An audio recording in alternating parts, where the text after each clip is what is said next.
Hello, my name is Norvos Udeloth, and today we are going to be going over the employee files for the new elite team for the Cosmic Coalition. Roll the intro.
Right, so let's get into this. Let's start with this one. R-U81 or Ruby employee personnel file. This is a signal, gender male, OS Warforge, resident planet 01010000 01000011. Class is Drake Warden Ranger, current designation Elite Team. Job history is a Department of Unidentified Species. Alright. Signal. You have been protecting Aurora in a way you hate. You have to be strict and uncaring with your lovable Drake. General Ram has invested a lot of resources into the creature program that you are a researcher and soldier for, and its success could mean the end of the war, with your side winning. The androids and dragons have been fighting with one another for as long as your hard drive can remember. How do you fight a dragon? Well, the newest solution is with a dragon. You have seen many more drakes and similar creatures being brought into your military camp throughout the last few weeks. The general has yet to share his master plan, but you have developed emotions, and it doesn't feel good. It's foreboding, not great. Icky, icky. Yeah, not icky feeling. Icky feeling, not pog. It is late at night, and you have snuck out of your charging pod to go visit Aurora. Could you please roll me a stealth check? Oh, wonderful. Dice off the bat? Yeah, time go see baby. Time go see baby. Time go see baby. Oh god. That 20, what the fuck? Nice. 26, my beloved. Thank you, Signal. You've blessed this day. Hopefully the rest of the dice rolls don't, kill me, please. Knock on wood. Yeah, oh god, my desk, please. Yeah, so you do this pretty much every night. Ever since, Aurora was made known to everyone else in the camp, Aurora, for a bit of time stayed with you and then was put into this sort of growing pen of monsters. So you're very familiar with sort of the routes and how to get over there. So you head over to this pen of monsters, and Aurora is waiting for you in the same spot you normally enter from. She gets very excited and begins to bound up onto you. The best child. The best. Yeah. You get your little baby in front of you. What you doing? Just giving her lots of, hugs and kisses, making sure that she's okay and that nothing's happened to her while I was gone. Yeah, roll me a perception check. Oh Lord, where's perception? Please. Please, It's in the peas. Oh my god, there it is. Wow. Big brain. That's a 15. Yeah, you give Aurora a good check over. She seems fine. You know, you can tell that she's getting a lot stronger and a bit tougher every day. A lot less of the squishy pup that you met. But something you do notice, as you're kind of looking around, also not only at your drake, but also the rest of the scene. This is a very loud pen. There's a lot of roaring, but also a lot of whining coming from this area as creatures are forced to be trained under crude masters. Coming here night after night, you would notice when something is different. A gate over by this sort of shelter structure that is sort of poorly constructed to protect the monsters from the rain has been left ajar. Oh. Well, we gotta go investigate that, obviously. Awesome. Are you just strolling on over? We'll do it stealthily. Might be a Alright, good idea. Roll me stealth. That's a 17. Wonderful. You head over very quietly. Aurora follows. She's kind of gotten used to this sort of slow step-by-step movement that you've created with her for when you stealth. So she's following with you, and you press up against the wall, just up against this open gate, and you peer your head through, and inside you see a woman crouched on the ground with this warm, almost glowing yellow skin, bright orange hair, and these large pointy ears. She has a dark cloak draped around her person, but with the hood down, she's quite noticeable. There is another cloaked figure in the shelter, but they, still have themselves completely covered by this cloak. You can see the woman giving scritches to a couple of the drakes. Oh god. And I would like to let you know, never in your life have you seen a glowing, pointy-eared woman. Homeboy's like, hello, an alien? What? The supervisors never told me about this. What you doing?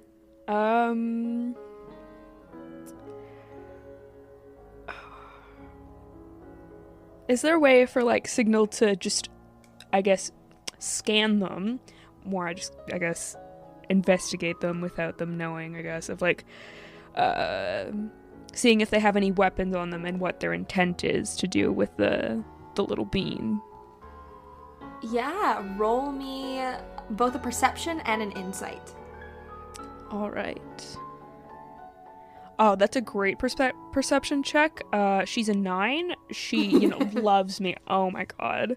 Mm-hmm. And then insight is a 17. Okay. So, they're quite covered by these large cloaks. So, really, you're only seeing this woman's head and the arm poking out from underneath. So, you can't really tell if they have any weapons or anything like that.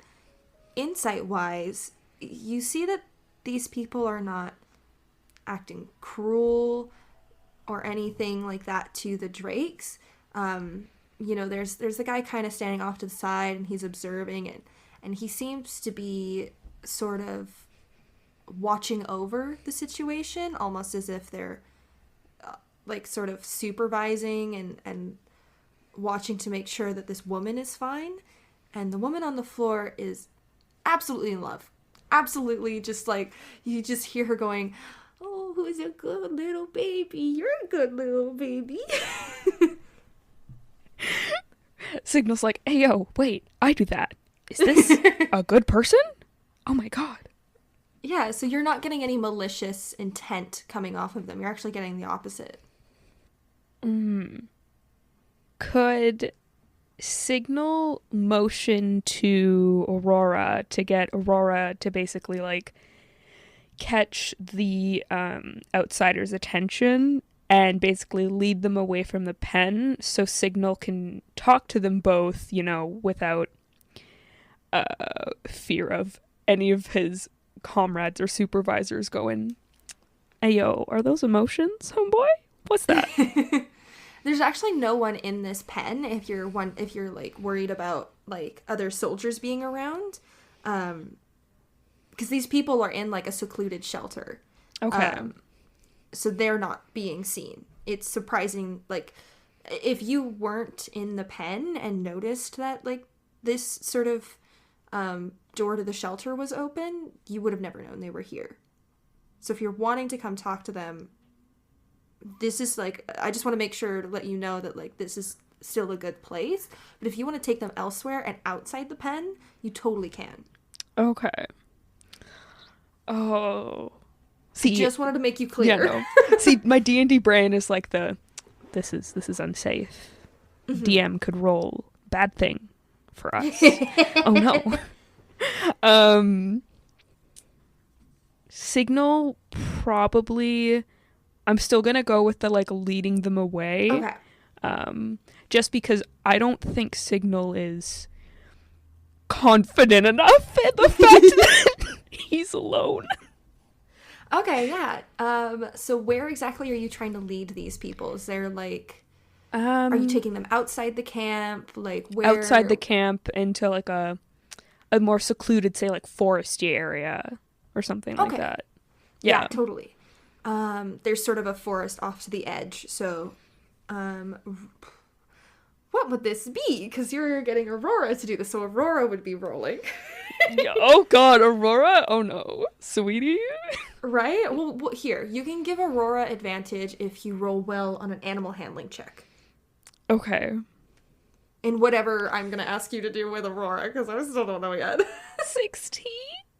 That's good. Yeah, yes. Aurora can have advantage. Oh, wonderful. What would this be? In persuasion?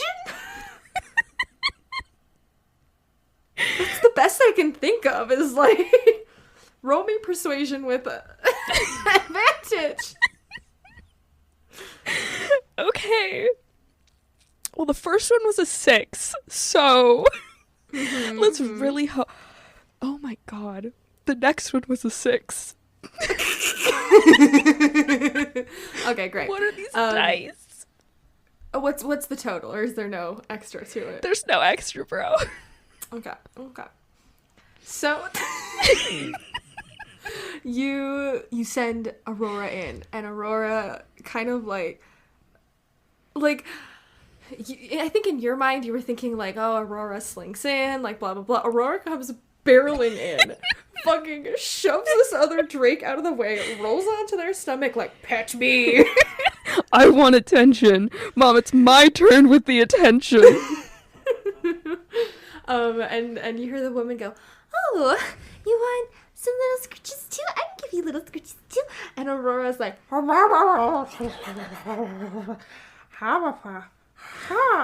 Aurora gets up and is like, and is kind of like nodding their head like this way, and they're like, "Oh, you're gonna go? That's okay. I can just give this guy scritches. It's okay. Nice to meet you." Okay. Did Aurora head away? Like, did she, like, actually just send it and go, "Let's go running, guys. Chase after me." She, like, booked it into the area, like, knocked another Drake over, got some scritches, and then got up and started, like, shaking her head to, like, try and signal come this way. But they don't understand what she's saying, so she's, like, running a bit ahead, looking back and going, "Bah, bah, bah," and then, like, running back and going, "Bah, bah, bah, bah." And they're like, "What the fuck's going on?" I have a really good idea, but it's also an idea that can backfire heavily. Okay. But that's what D&D is, so you know. I'm thinking that Signal could basically just tell Aurora to just start running, and Signal is gonna just start running after her, pretending like, oh, she's escaped, I've gotta go after her, and then try and like get those people to, you know, come after him. Okay, so like pretending that he's like icky, not nice soldier trying to catch this little baby bean of a dragon. okay. Roll me. I need both you and Aurora to roll me a performance check. Oh, that lovely +0, bro. Why did I give him no charisma? Probably because he doesn't doesn't have any, bro. Oh my god. Mm-hmm. So we got a 15 for someone, and we got a 12 for someone. You gotta tell me who's who. Were you rolling for yourself first? Yeah, I was rolling for... Yeah, it would be Signal first for 15, and then Aurora got a 12. Okay. Yeah. So, I need to roll myself. Okay. They sort of see, like, Aurora wander off, and she, like, heads out into the middle of the yard, like, still in the pen. You never specified that you left the pen. Bro, I thought I did. No! No! You were just like, I'm gonna chase after her like she's escaping. Oh, no. Oh, So, God. like, Aurora heads to, like, the edge of the pen, and you come out and you're like, no! Get back here, you rapscallion! And you actually see these two figures come out and slowly approach. The woman's put her hood back up. Are they like approaching Yes. menacingly, or are they approaching? They're just walking. Okay.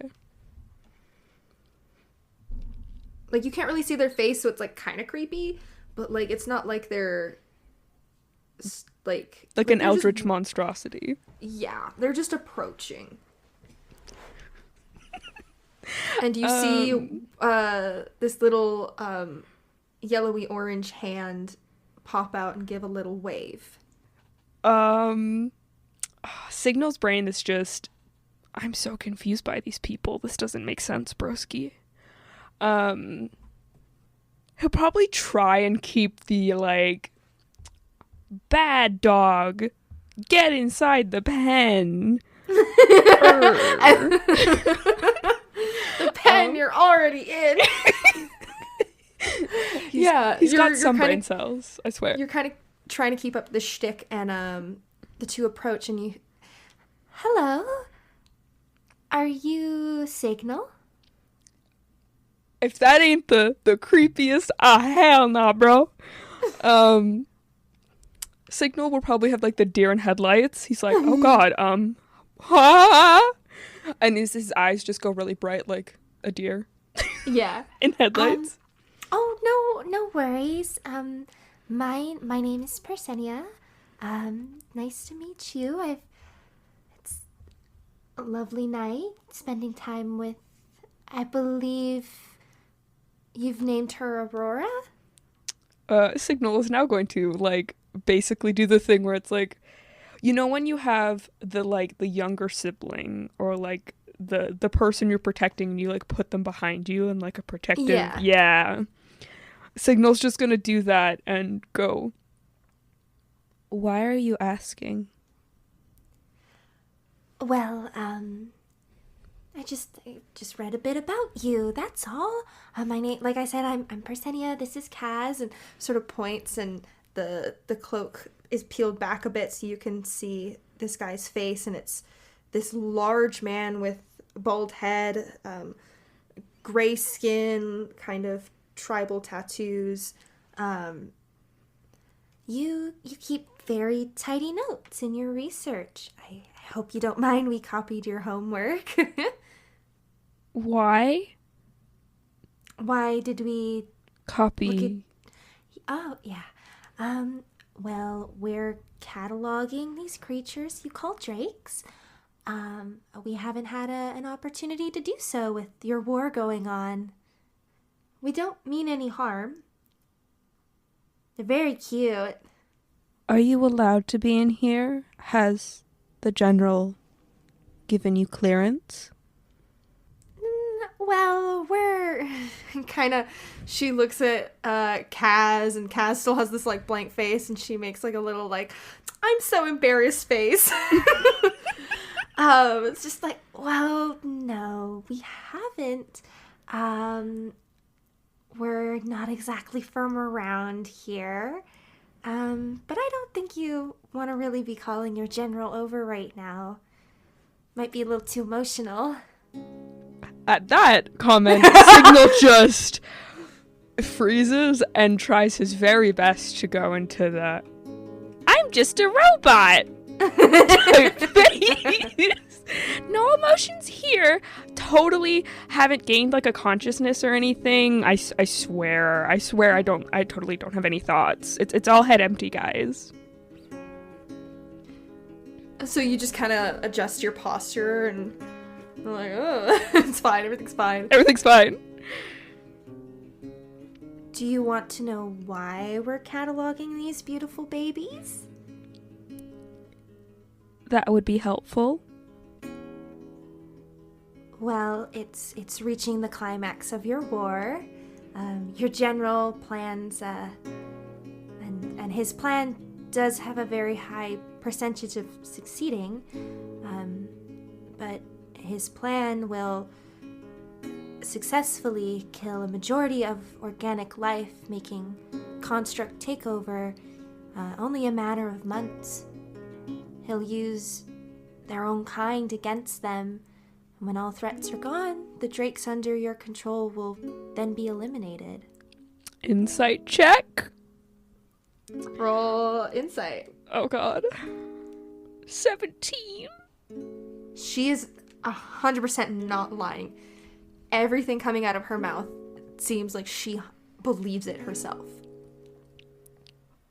Where did you get that information? We keep track of things. Like I said, we're not from around here, but we make sure that, things in the broader scheme of the universe don't get too out of hand. And unfortunately, we haven't really been given the opportunity to add your drakes to our database, and this is our last chance we'll ever get. I'm sure you'll be sad when Aurora dies. No, that's just mean, bro. How could you? Suppose I believe you're telling the truth. Mm-hmm. How can I help stop the general? Well, that's very admirable of you to want to do that. It's exciting. Well, Kaz and I, we can't really do anything. We're not allowed to interfere with planetary politics. It's not really allowed for us.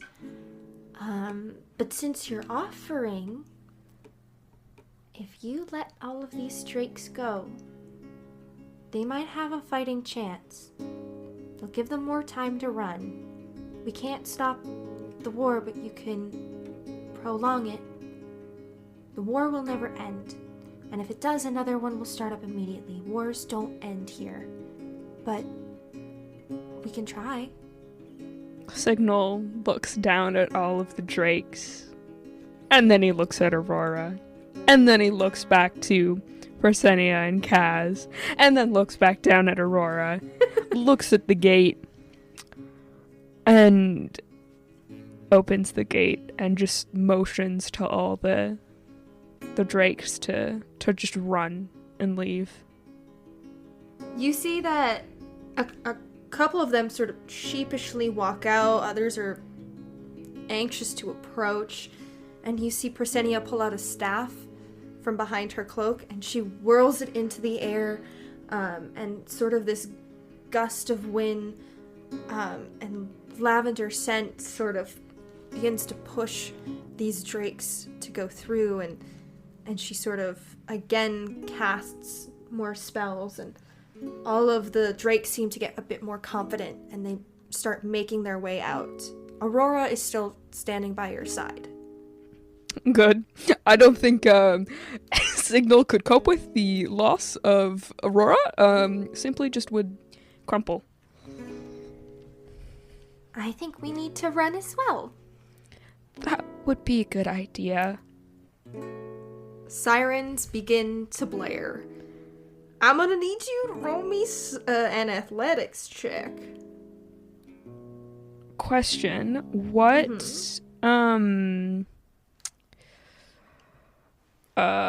level would I be right now?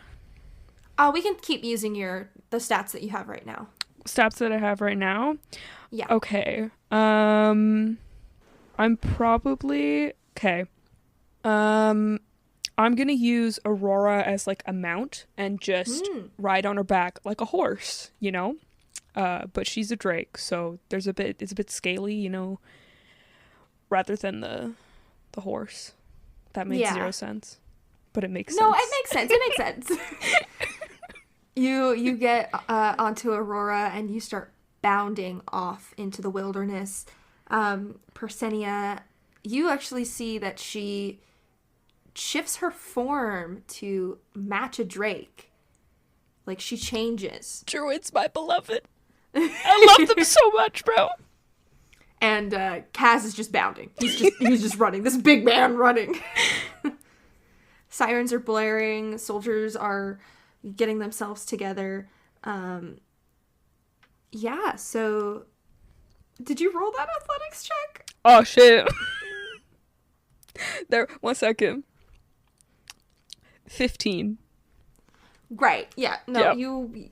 you make your way off into the wilderness with Persenia and Kaz, and you meet up. And you wait and you let the dust settle. That was enjoyable, wasn't it, Kaz? I don't like this, Persenia. It's fine. It's fine. You were quite impressive there, opening up the gate. I wanted them to live. That's good. It means you care. It means you have empathy.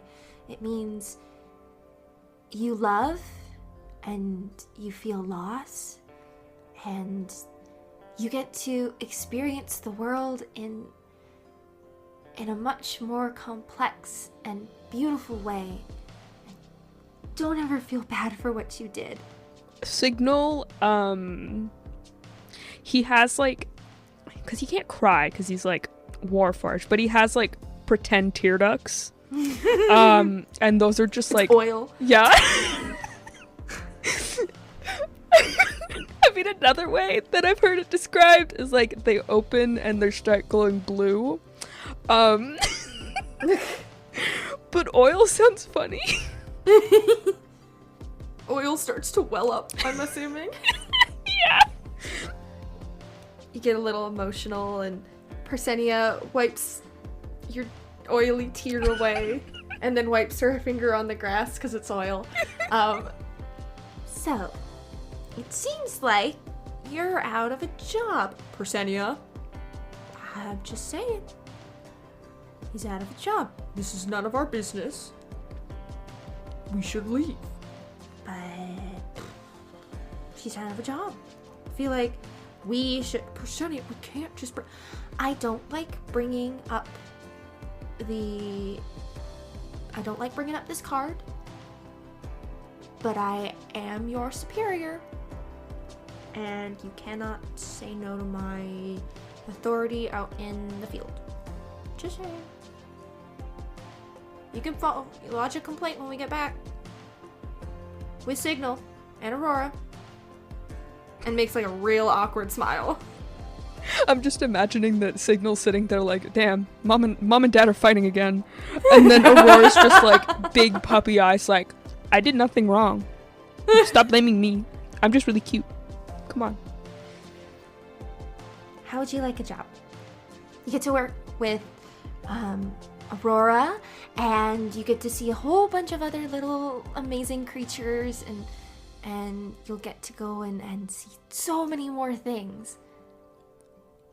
If I get to help them and make them feel safe, then that sounds like a something I'm interested in. Persinia reaches out and puts her hand on your shoulder and looks you in the eyes. You'll get to do all that and more. And you won't have to deal with war. I'd like that. And that's where we're going to end it. S-7R1 employee personnel file. John J.J. Schmidt, gender male, race human, religion Eldath, resident planet Twinsville, class life domain clerk, current designation elite team, and job history is Department of Asset Management Investigation Division. Did receive outstanding performance. John, you are in your prime working in asset management as an investigator. The buddies around the office know you as a hard worker, most especially your partner, Charlie Chuck Woods. You two have been on all of your missions together since you started aboard the S-7R1. You take your jobs very seriously, and yes, that can interfere with the home life, but it gets the job done. Can you describe? Can you describe what John looks like in his prime? John looks like Patrick Swayze at the end of Dirty Dancing. He's got a short mullet that, looks quite professional. He is the hot je ne sais quoi of John Stamos that hasn't faded yet in his old age. He wears a short black shirt, collared, with black pants. He looks like a young mob boss. If a young mob boss was also incredibly sexy. Mm-hmm. He's got the vibes. His vibes are immaculate. Wonderful. And you probably have your uniform jacket sort of on over top. Oh, yeah. Awesome. Yes. But right now it's on his chair, Right, Like, yeah. He puts it on, but he kind of, like, swings it behind his shoulder, kind of, like, the guy in Notting Hill. He's got it behind his shoulder as he walks, Because he wants to show off his rippling biceps. John's hot. Great. John's hot in his prime, okay? He's not hot as he gets older, but he's hot in his prime. Give me this. Absolutely. Of course. So today, you and Chuck have been given a new mission. Deity Relations was following up on a previous case where tensions were starting to grow high between followers and their god. These followers had been getting into quite the sacrificial antics under the impression that it was what the god wanted, and were not happy about it. It was something never even remotely on the table, quite literally, before. Through negotiations, writing notes. Mm-hmm. Through negotiations, a compromise was settled where the god needed to choose a prophet to better communicate with the followers, and thus the god could still keep up their mysterious guise as the Summer Song. When Bree Crease, a halfling woman, and Shale Vera, a wood elf, never returned for the follow-up, asset management was contacted. They went missing 12 days ago on the planet called Regantium, better known for their practice of various religions. What makes the mission so odd is that this is a very peaceful and mundane place, much like most of the planets in your galaxy. Something isn't right, and you and Chuck are on the job. Charlie Chuck Wood, yeah. Okay. Nickname Chuck. Okay. Chuck E. Cheese. Okay. Sure. Does he have red hair? Yeah, he's got, like... Does he have a couple scars on his face? He's got matching, like, red, like, mullet hair to you. Oh, okay. You two, like, are in sync. Oh, okay. But is he a lot shorter? Does he maybe have blue overalls? And a red striped shirt? What are you getting at here, Ollie? What are you trying to do? Never mind that. Chucky, the doll movie. Oh! I was like, what? No, he's got, like, you wear black, he wears white. Oh my god. I love him already. It's Brie and Shell? Bree and Shale. Shale. Like The Rock. Yes. Once you reached the Church of the Summer Song, you found a very obvious tunnel dug just in the ground by the altar, leading into a network of caves underneath the temple. You venture down and enter a small space with 2 tables with papers on them and a large archway where you can see light coming through and the sounds of people chanting. What would you like to do? One question before we start. Bree and Shale, what are they? Like what? Halfling. Bree is a halfling and Shale is a wood elf. And would I know these people? You might have seen them in like the cafeteria. They're from Deity Relations. Okay. Most like it. You sometimes get a good chunk of work from there from time to time, but it just kind of is what it is. You know, regular day of work. It's a long day's night, and I've been working like a dog. It's a long day's night. Okay, I'm sorry. So there's 2 tables with paper on them. I would love to go look at what is on those papers, if that's okay. Yeah, you head over to the tables and there are pamphlets. And as you open it up and look through it, it is outlining various hymns that are to be sung in a specific order under the conduction of the prophet. No one must stop singing until the prophet says so or be excommunicated from the Church of the Summer Song. These prayers are meant to reveal the image of the summer song. I'd love to get in on that. I think I would like to sing with them.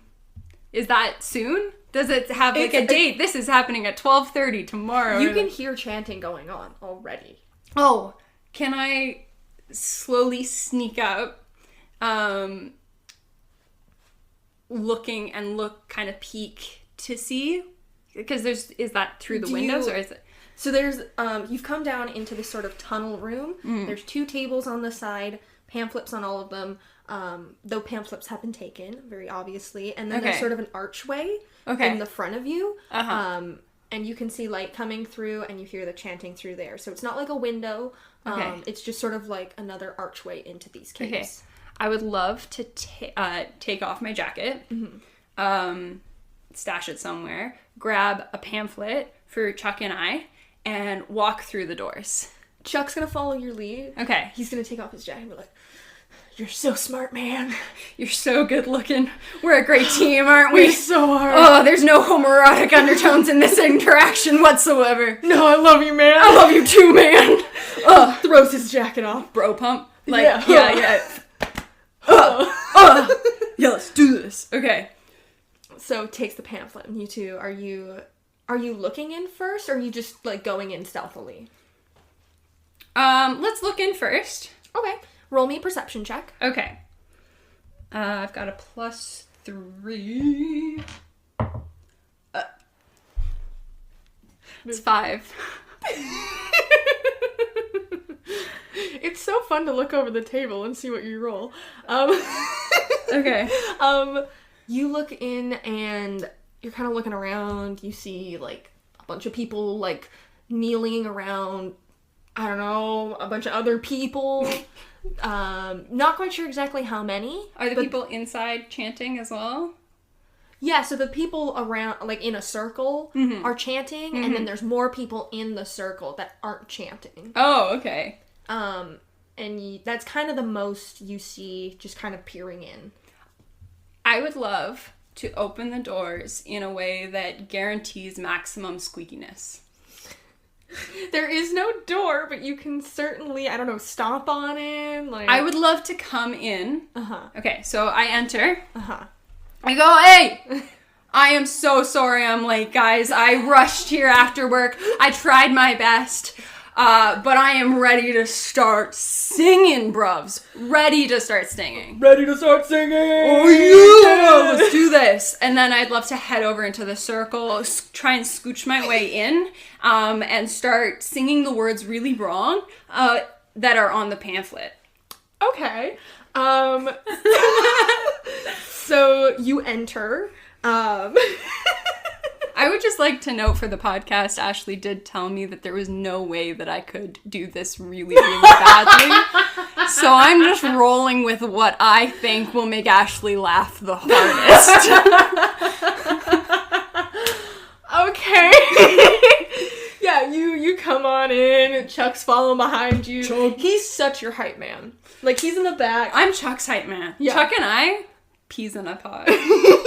Chuck and I, brothers from another mother. Yeah, so you enter. Everyone, they don't stop singing. They are still going. Okay. But they look at you and they're like, oh,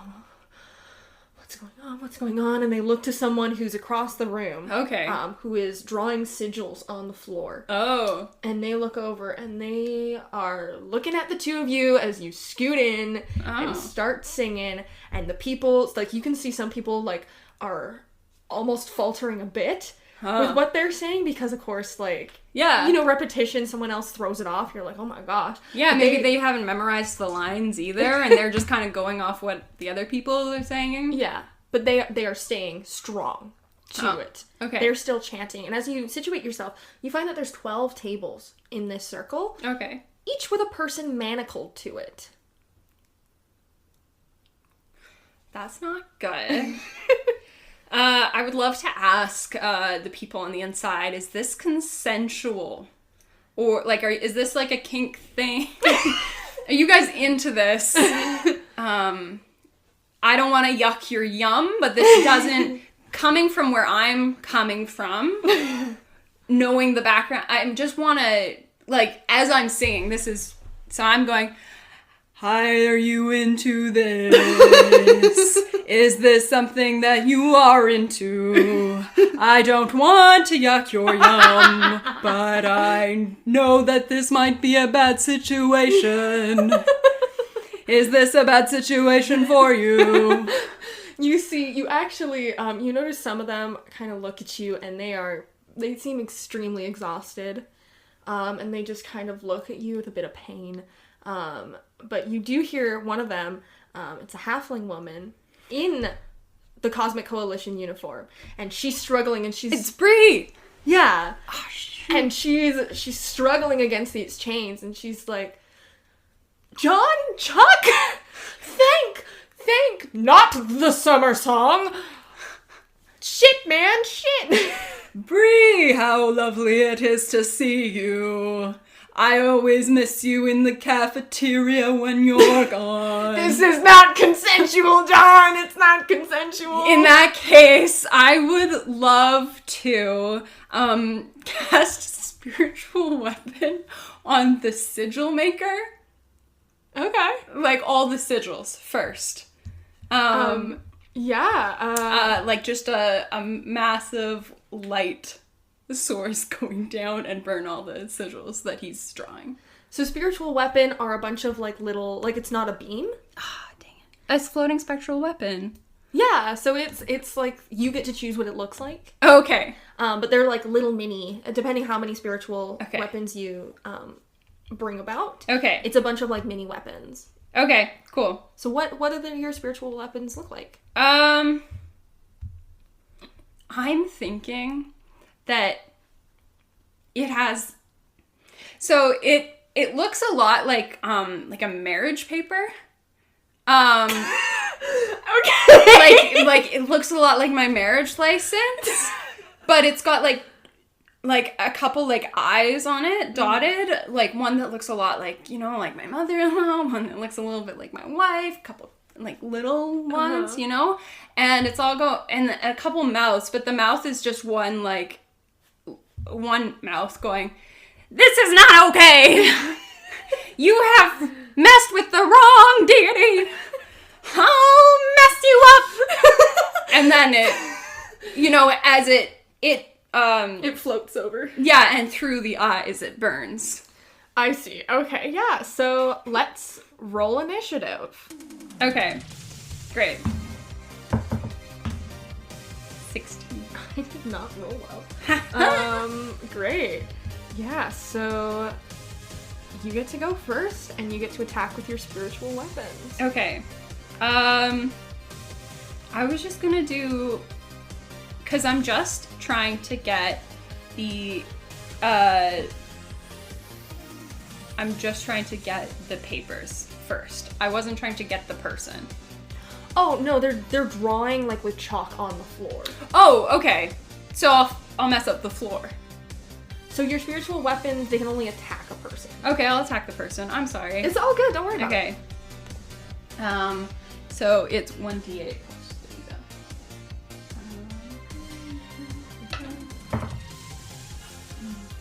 That's a 4. Plus 7. So that's a 11. 11. Unfortunately, it does not hit. Dang it. Okay. But I believe you do still have more attacks. Yeah, I do. I do. I do. I'm sorry. All good. All I good. have 1 attack per action. Is spiritual weapon not a bonus action? Oh, right. Can I also do the action of just a You higher can level? run up and like attack him, or you can blast him with a spell if you want. It's up to you. Okay, yeah, I'd love to just run up and unarmed strike. Wait, no. Like bitch slap them? Is that what I you- would love to bitch slap him. Yeah, go ahead. So you don't actually have like a dice. It says 0, but it says plus 3.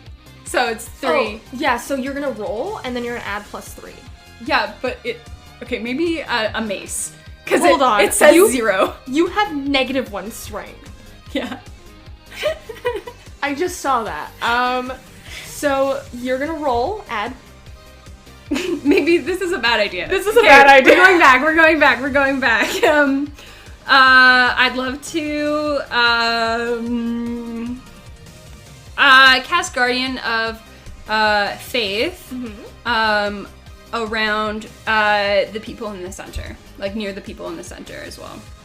Hostile to you that moves a space within 10 feet of the Guardian for the first time in the turn must succeed on a dexterity saving throw. The creature takes 20 radiant damage on a failed save, or half as much damage on a successful one. The Guardian vanishes when it has dealt a total of 60 damage. So you're directly in the center. Okay, so Yeah. in case anyone tries to stop you. Okay, Yeah. gotcha. You plop it right in the middle. No one is being hostile towards it right now, so it's just gonna stay there. Okay, But cool. if anyone does attack it, then Yeah. it will deal damage. Cool. Awesome. So that's your turn. Next is the prophet, as you can assume. They are wearing this ombre yellow to orange robe and has this wooden mask over their face. And they look over to you with such anger as they dodged your marriage certificate. Aw, that's the most powerful thing I own. Yeah, but they are going to try and attack you with Because the Guardian of Faith, it's a thing that you believe in. I rolled believe in so- okay. You see they like look at you and their eyes flare up, and you're just like, love wins. Love is love. And you avoid this sort of, you feel like your brain start to get hot as they look at you, and you're like, nope. And with that, they're gonna run towards you, and try and attack you, and they're gonna go through that guardian space. Okay. It's got a dex of 15. Yes, they will succeed as they run through. And they are gonna try and stab you. Oh no. Or is it half damage with the guardian? Guardian of Faith. Moving to a space of 10 feet of the Half as Guardian. much, yes. Yeah, okay. Yeah, the creature takes 20 radiant. So they'll take 10 points of damage Yeah. just automatically for running through here. Okay. Awesome. So this big old guardian of faith. What does your guardian of faith look like? Is it like The Guardian of Faith, probably looks like my mother. so you just see a big old Eldath like bitch Yeah. slap. Yeah. Oh, that actually is such a good image. But this person runs through, and they're gonna try and stab you with their dagger. No, they won't. Awesome. So now it's Chuck's turn. And Chuck is gonna stand up, Let's go, Chucky. Let's go. ready to go. Let's go, Chuck. Run over and not he's gonna like try and like pow and just dodges out of the way. This is a bunch of like kindergartners. Misses again. And that's his turn. That's Chuck's turn. It's your turn again. So Chucky, you did a good job. You tried your hardest. It's okay. Maybe go for like the people that are singing next. I think that's a good idea. Gotcha. Yeah, I would like to bless Chucky Gotcha. and myself and Bree and Shale. Gotcha. Yeah. Great. If that's okay, that would be go for it. preferable. Just to make sure that the people that I care about are in this, like, you know, my horses in the race. Yeah. Are good. And then I'd love to cast a 5th level spiritual weapon. So your spiritual weapons stay there. Ah, dang, what? Yeah, so they are gonna actually they actually should have attacked when they moved away from the prophet moved away, so Okay. you actually get to how many did you summon? I summoned I initially did the 1d8, so I summoned 1. Okay. Yeah, you could definitely drop that and then bring back another one, but that first one, I want you to roll an attack on it. Okay. So that's a natural 1. So it totally, like, it's so wrapped up in its speech about, like, love and consent and all that. Yeah. It totally, like, the prophet just ran by them. Loyalty. Yeah. Yeah. Do you vow? Like, it's, like, going on. Okay. Yeah. But yeah, you can totally drop that one and bring up this other one. I'd like to cast another one, yeah. Yeah. And that's my main mode of attacking. Yeah, for sure. Okay. So what level are you doing this at? 5th level. Great. Yeah. Okay. So it's 2d. Those are D12. Yes, I'm. Everybody, I'm much more of a storyteller than a fighter. You do need to roll to attack though first. You have to roll for each of them. Oh.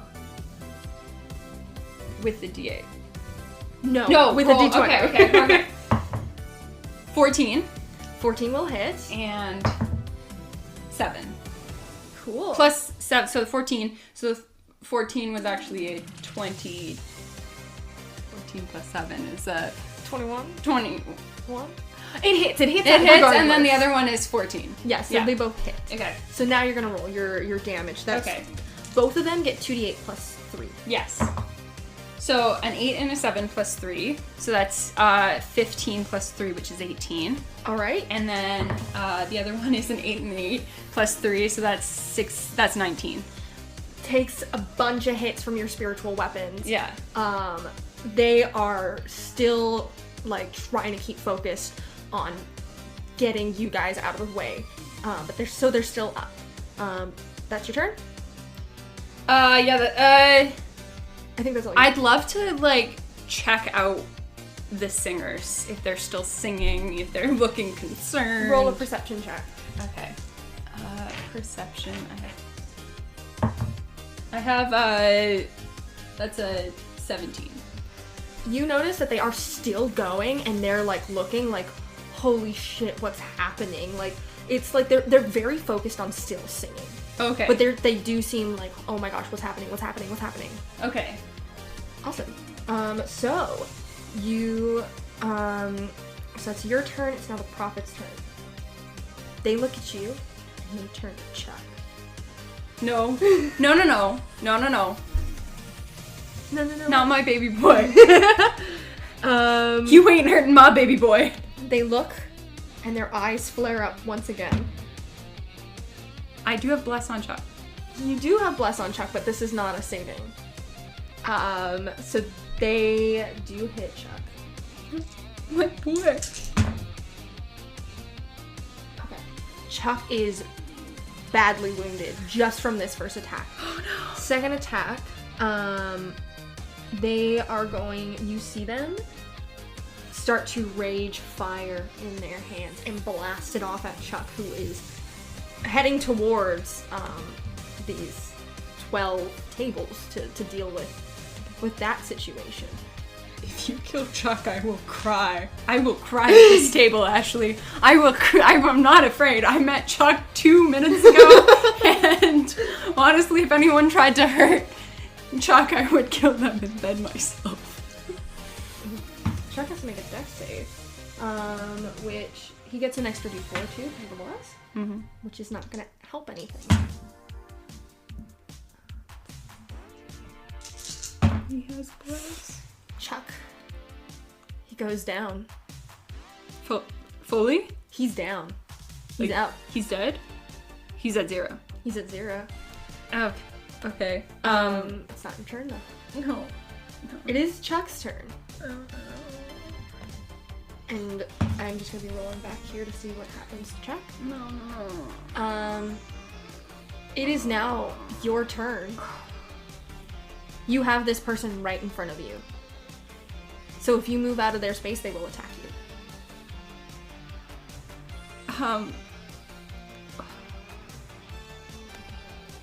He's already down. Can I cast Death Ward on him anyway?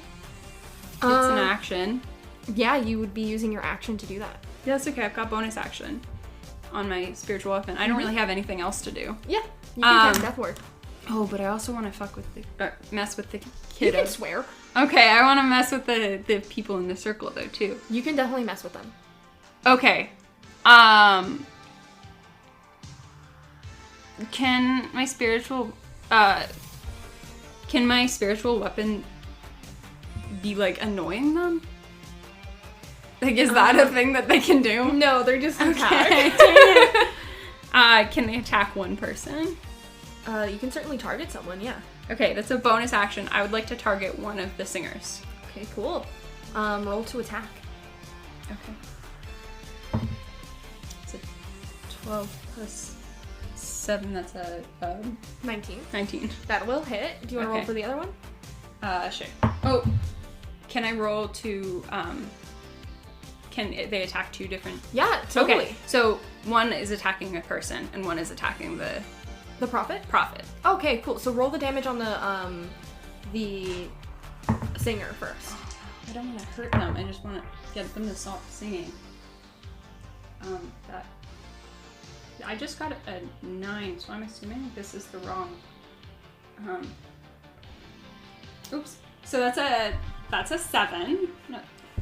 Is this not? That's a D10. This is a D10. This is a D8. Those are D8s, yeah. Okay, so that's a 8 and a 3, plus 3. So that's a 11 plus 3, so that's a 14. 14. Good. Great. Yeah, they take 14 points of damage. They are badly beaten. But they are still going. They're still going? Yes. Do you want to roll for the other one? To attack the prophet? For the other one to attack. You already said you were Oh, going to okay, attack the never mind, I prophet. can't switch, okay. 15, so that's 22. 22 will hit. Okay. 8 plus 2, so that's 10, so that's 13. 13 points of damage. The prophet goes down. Okay. But that's the end of your turn. Okay. But that was a bonus action. Can I cast my action of the Death Ward? Yeah, you absolutely can. Okay, so I do want to cast So you have to run up.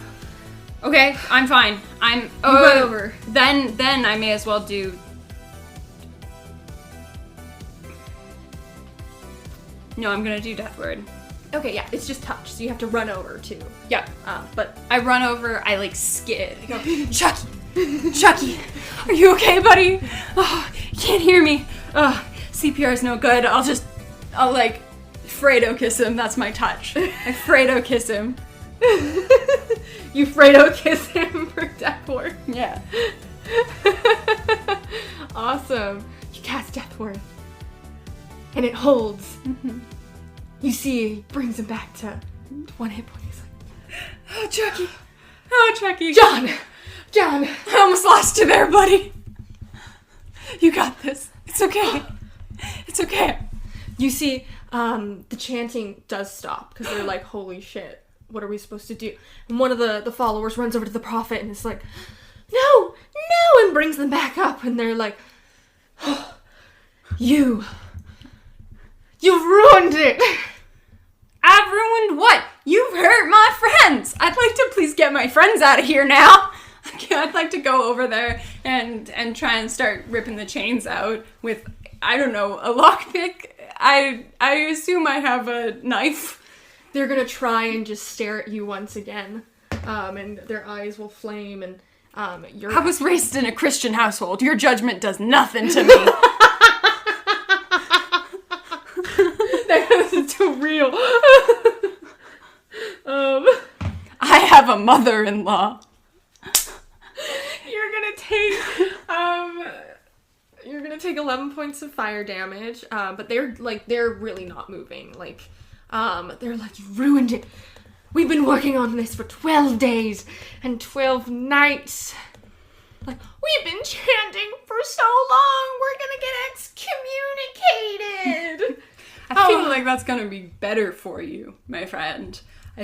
I'm just saying, I think this doesn't sound like a positive experience for you, the people in this circle. It sounds like a positive experience for your prophet there, but I think that's more of a cult leader vibe than him really having a great time.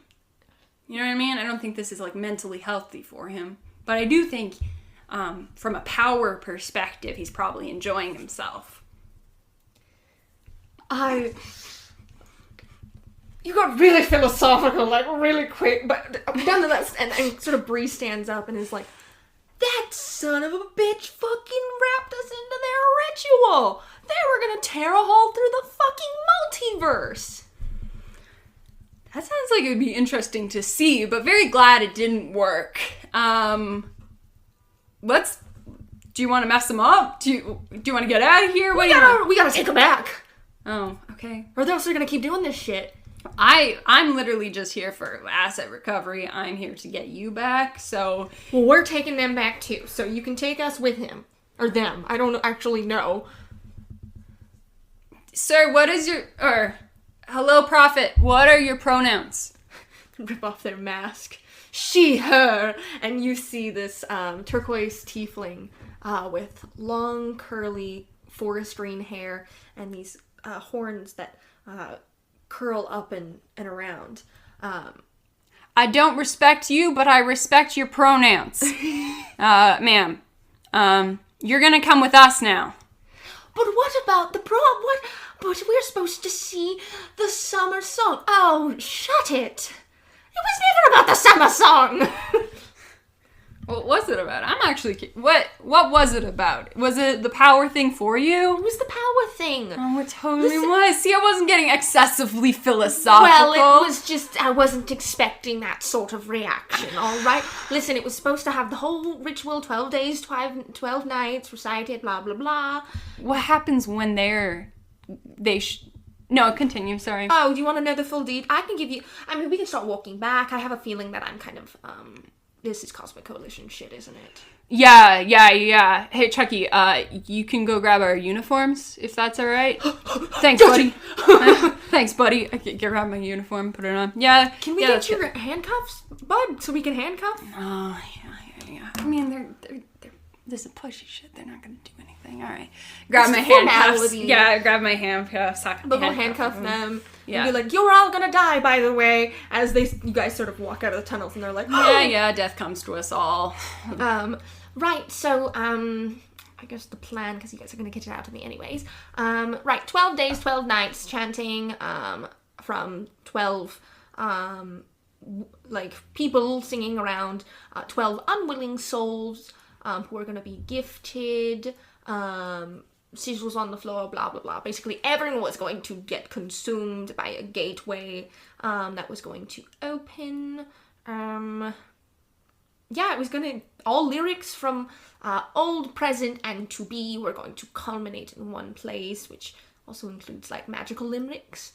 Yeah, so I was gonna be, like, pretty much the most powerful person in the 5 galaxies. I feel like you were just the person that opened the door. A doorman is not the most powerful person in the building. Well, the summer song and I made a deal that I would be getting the power. And you think that that's that they were gonna hold that up? Absolutely, they were incredibly bored with this crowd. Mm-hmm. Originally I was here just doing my shtick, and then Were you like the end of the world kind of doomsayer on the front porch, or well, like, were you like where were you in this cult before you took over? oh, Or religion, sorry. Which do you prefer? I mean, they're a cult. Yeah, I wasn't totally. really a part of it. I was just sort of using them. No, you're making them into more of a cult. Like you're Well, taking they advantage had their of it? religion, and then I came in Mm-hmm. because I met the summer song. He was like, "I'm so bored with these people. I just want to end it." And I'm like, "Well, I could use them." And he's like, "Sure. What do you want?" And I'm like, "Well, just look after my son." Your son? Oh, you have a son? I can't. You have kids? I can't disclose details of my personal life to you. Yeah. I do work with the Cosmic Coalition. Well, I used to.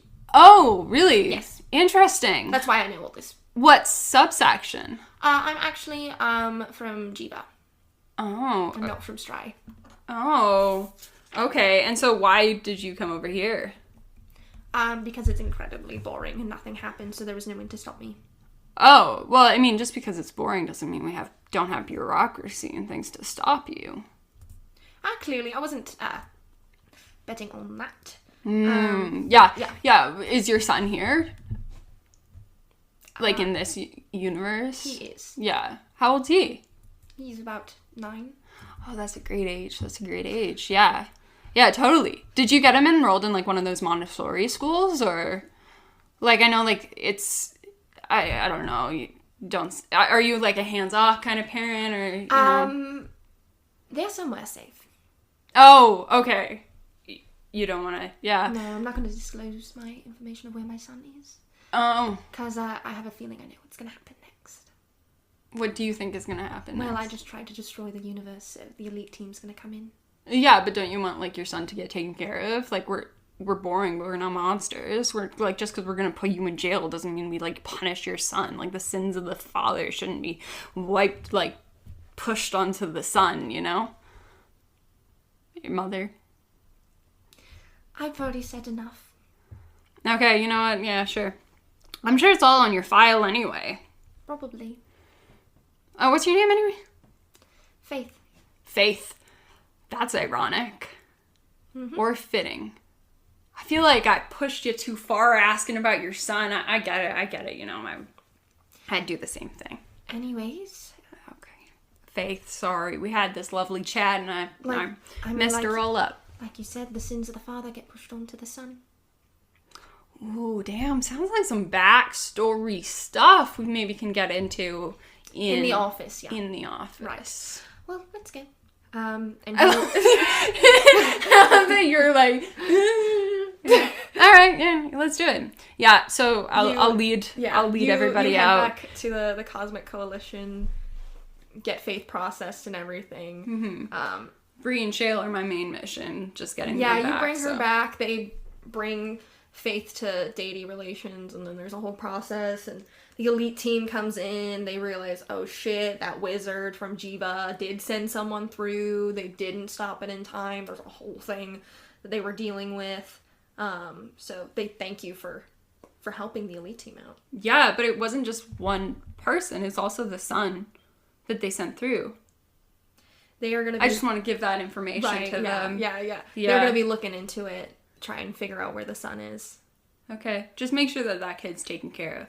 Of course. Okay. But yeah, John, this story goes down as legend aboard the S-7R1 ship. Not only did you bring Bree and Shale back alive in one piece, but you also did the job thought only to be done by the elite team. And you also saved Chuck in the process. My baby. My baby boy. Wonderful. A-V30 or a vieux employee personnel file. Zara of the House of Tulive. gender female, race drow elf, resident planet blazes, class gunslinger fighter, current designation elite team, job history, mechanic, outstanding performance. Zara.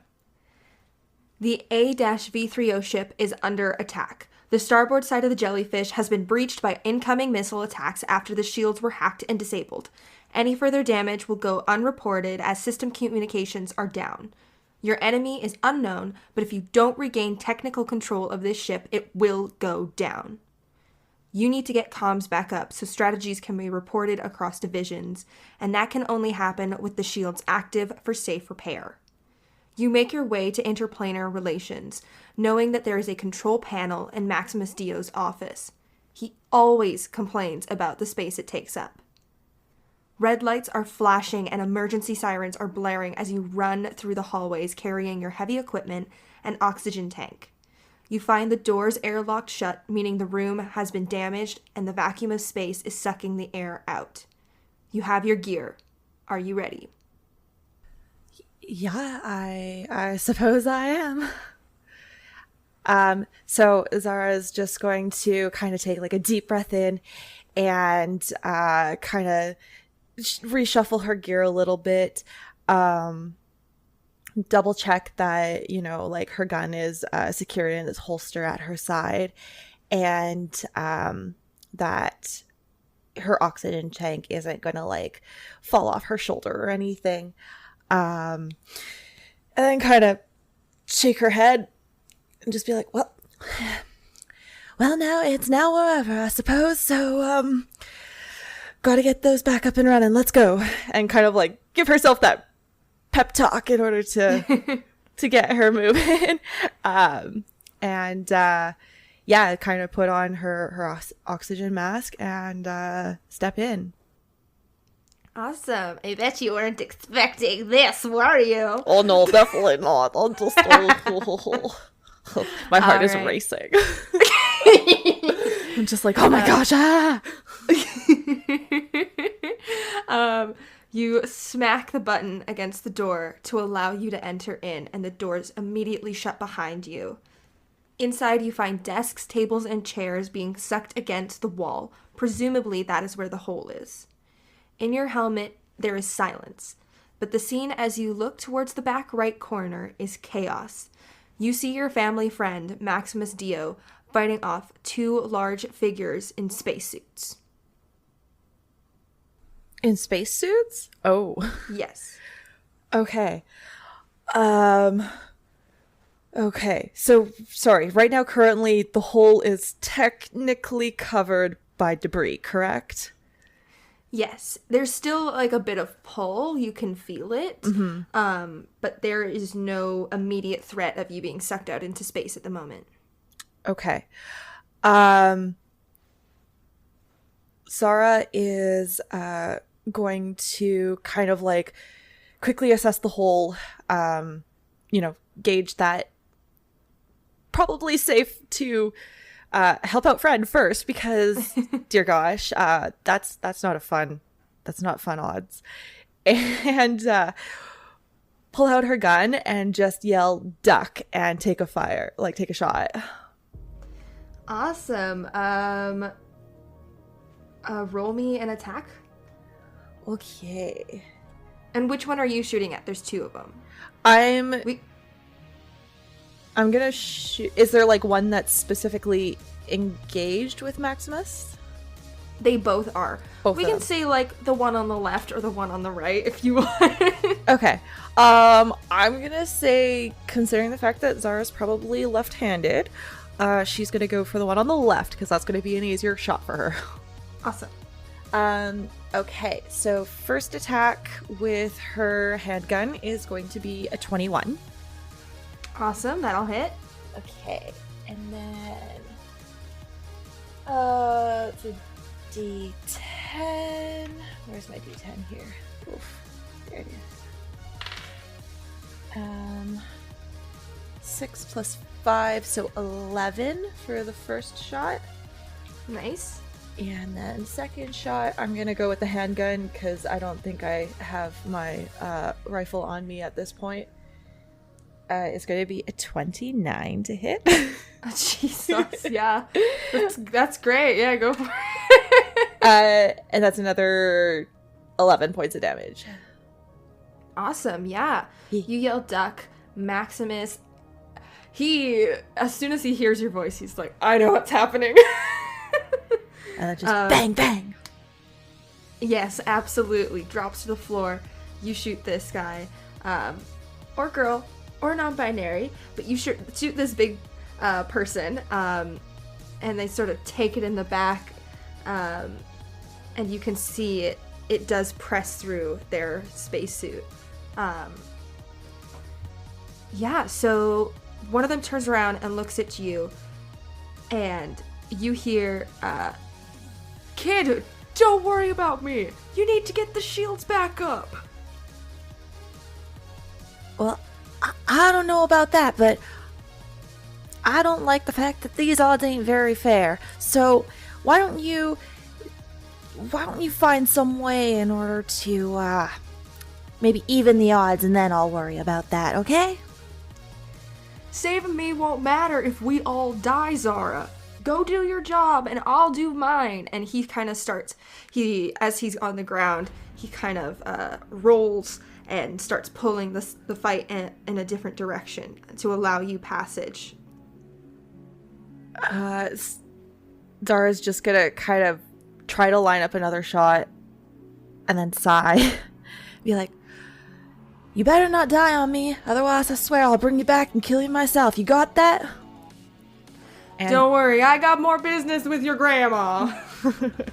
And she's going to holster her gun again and head over to the control panel, and kind of like have a quick look over it, assess the damage, take a look through the wires, and try to find what has gone awry.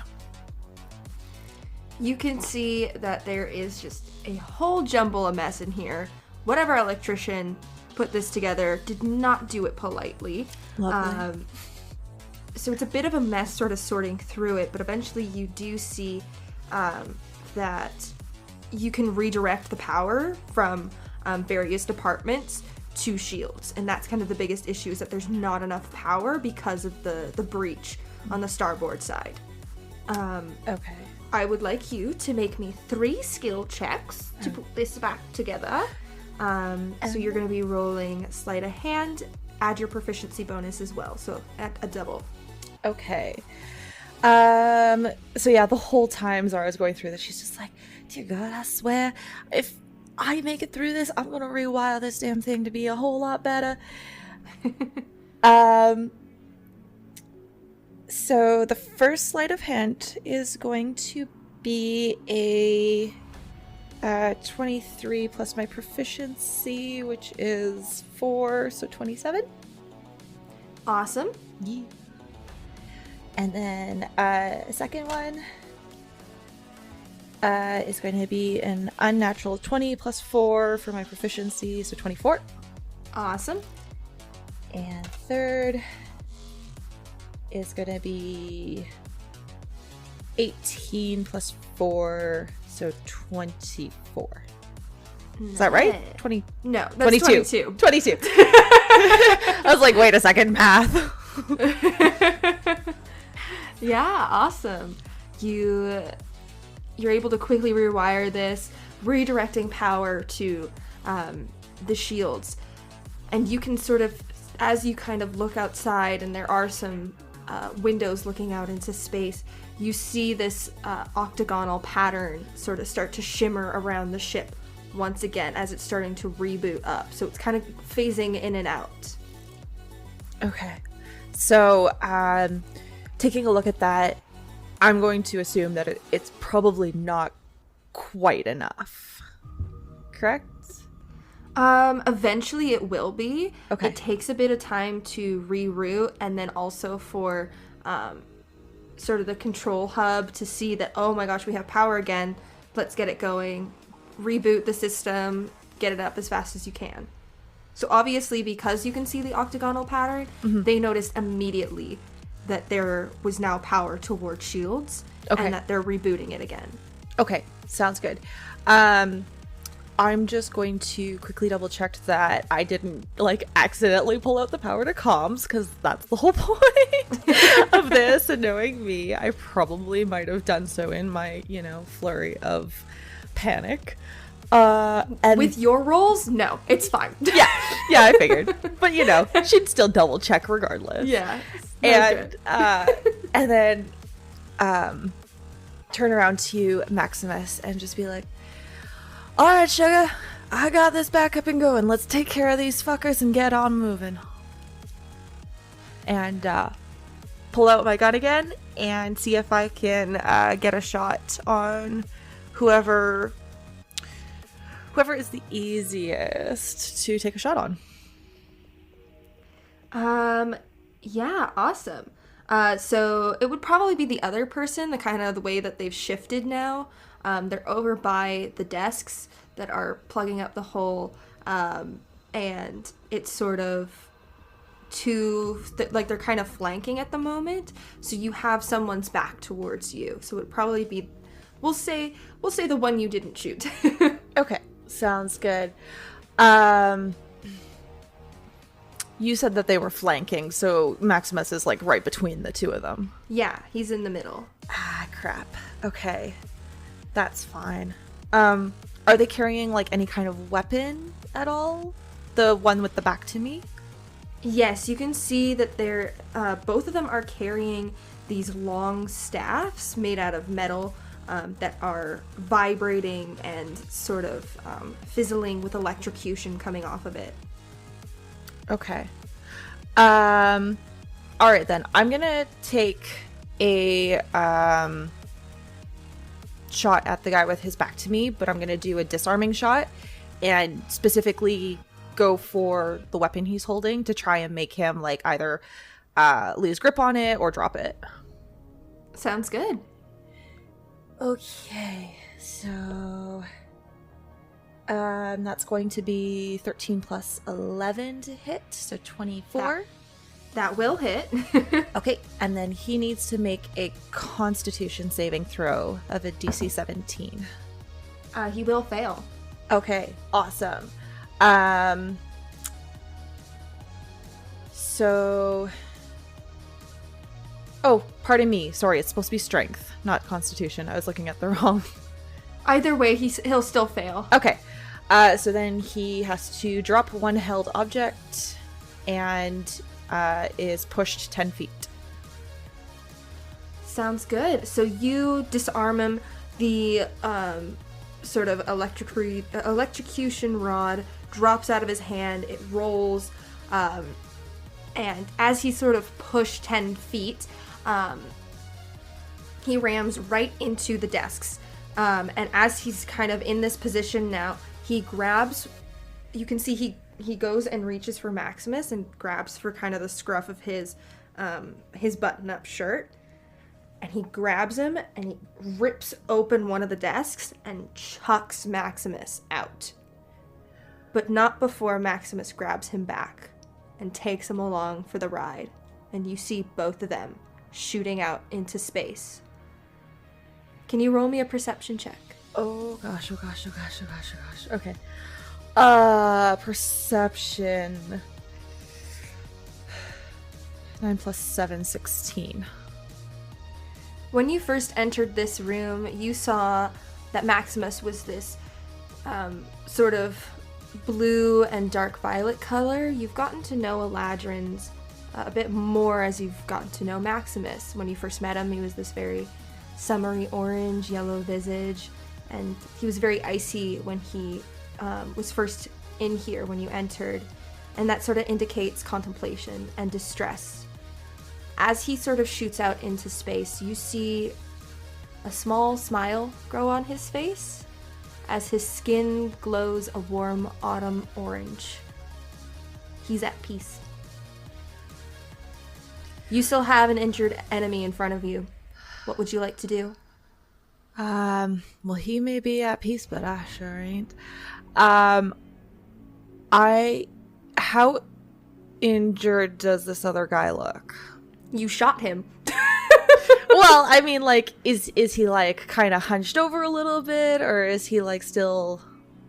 Maybe a couple more hits, depends. He's taken 2 shots from you as well as a beating from Maximus. Okay.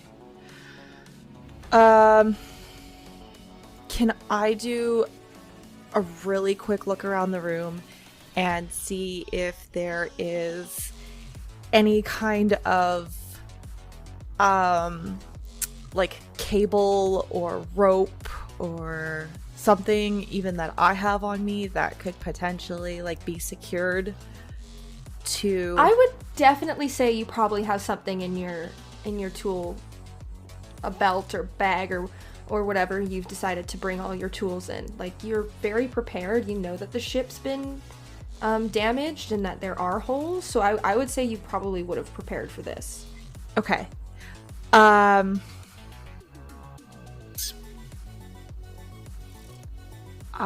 am going to...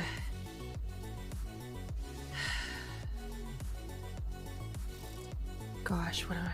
I'm gonna take a shot at the guy, a single shot at the guy first. I am going to do a dazing shot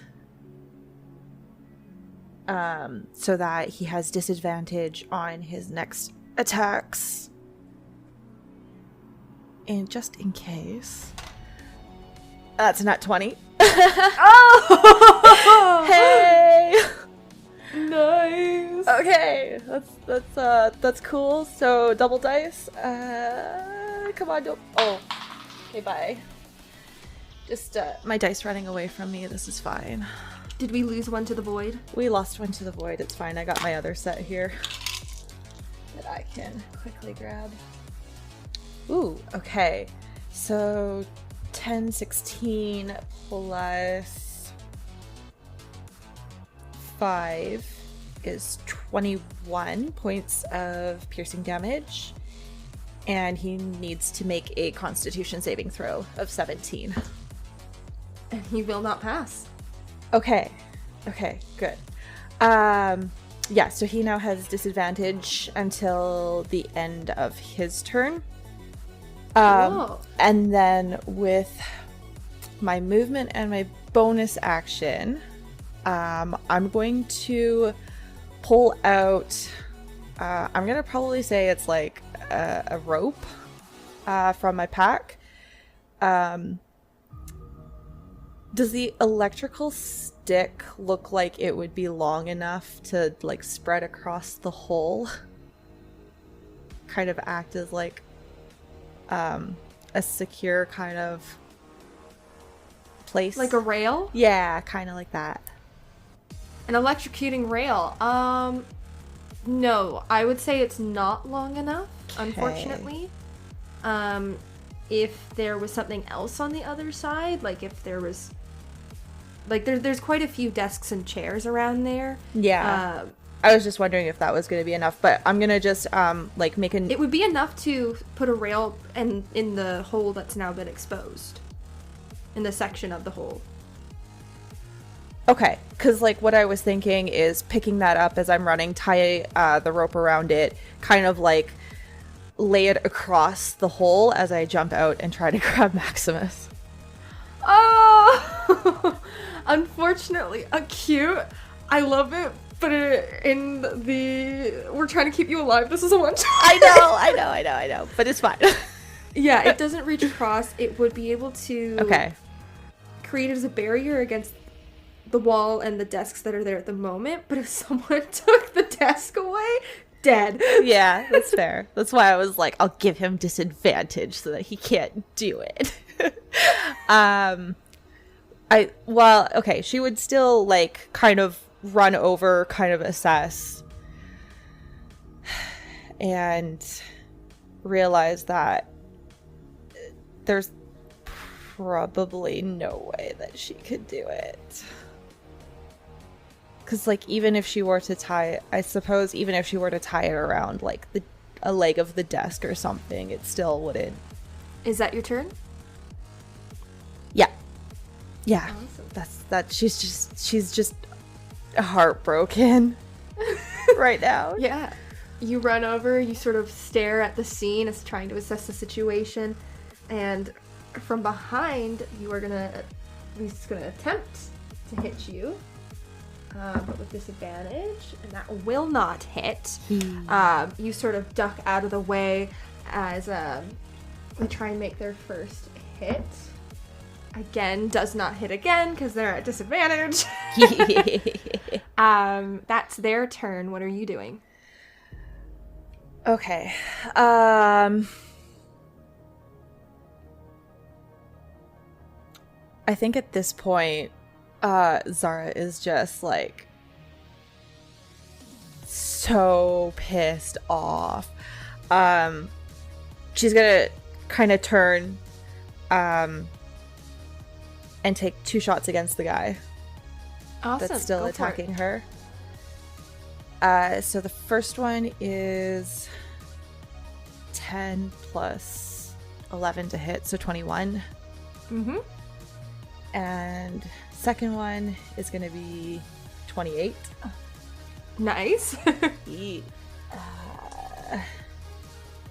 And that's going to be 16 plus 5, so 21 points of damage. And then I'm going to use my action surge to attack 2 more times. Awesome. So 25 and 30 Nice. to hit. And then that's going to be, max damage. 25 points of damage. You duck and dodge out of the way of this huge figure in a spacesuit as they are trying to attack you with their electrical sort of staff. And as you duck and weave, you position yourself and you pull out your gun. Bang! They stumble backwards. Bang! They stumble backwards again. You reload. Bang! Bang! Backwards, backwards until they drop on the floor dead. And it's silent. Okay. Zara is just gonna take a second and kind of like just breathing heavily.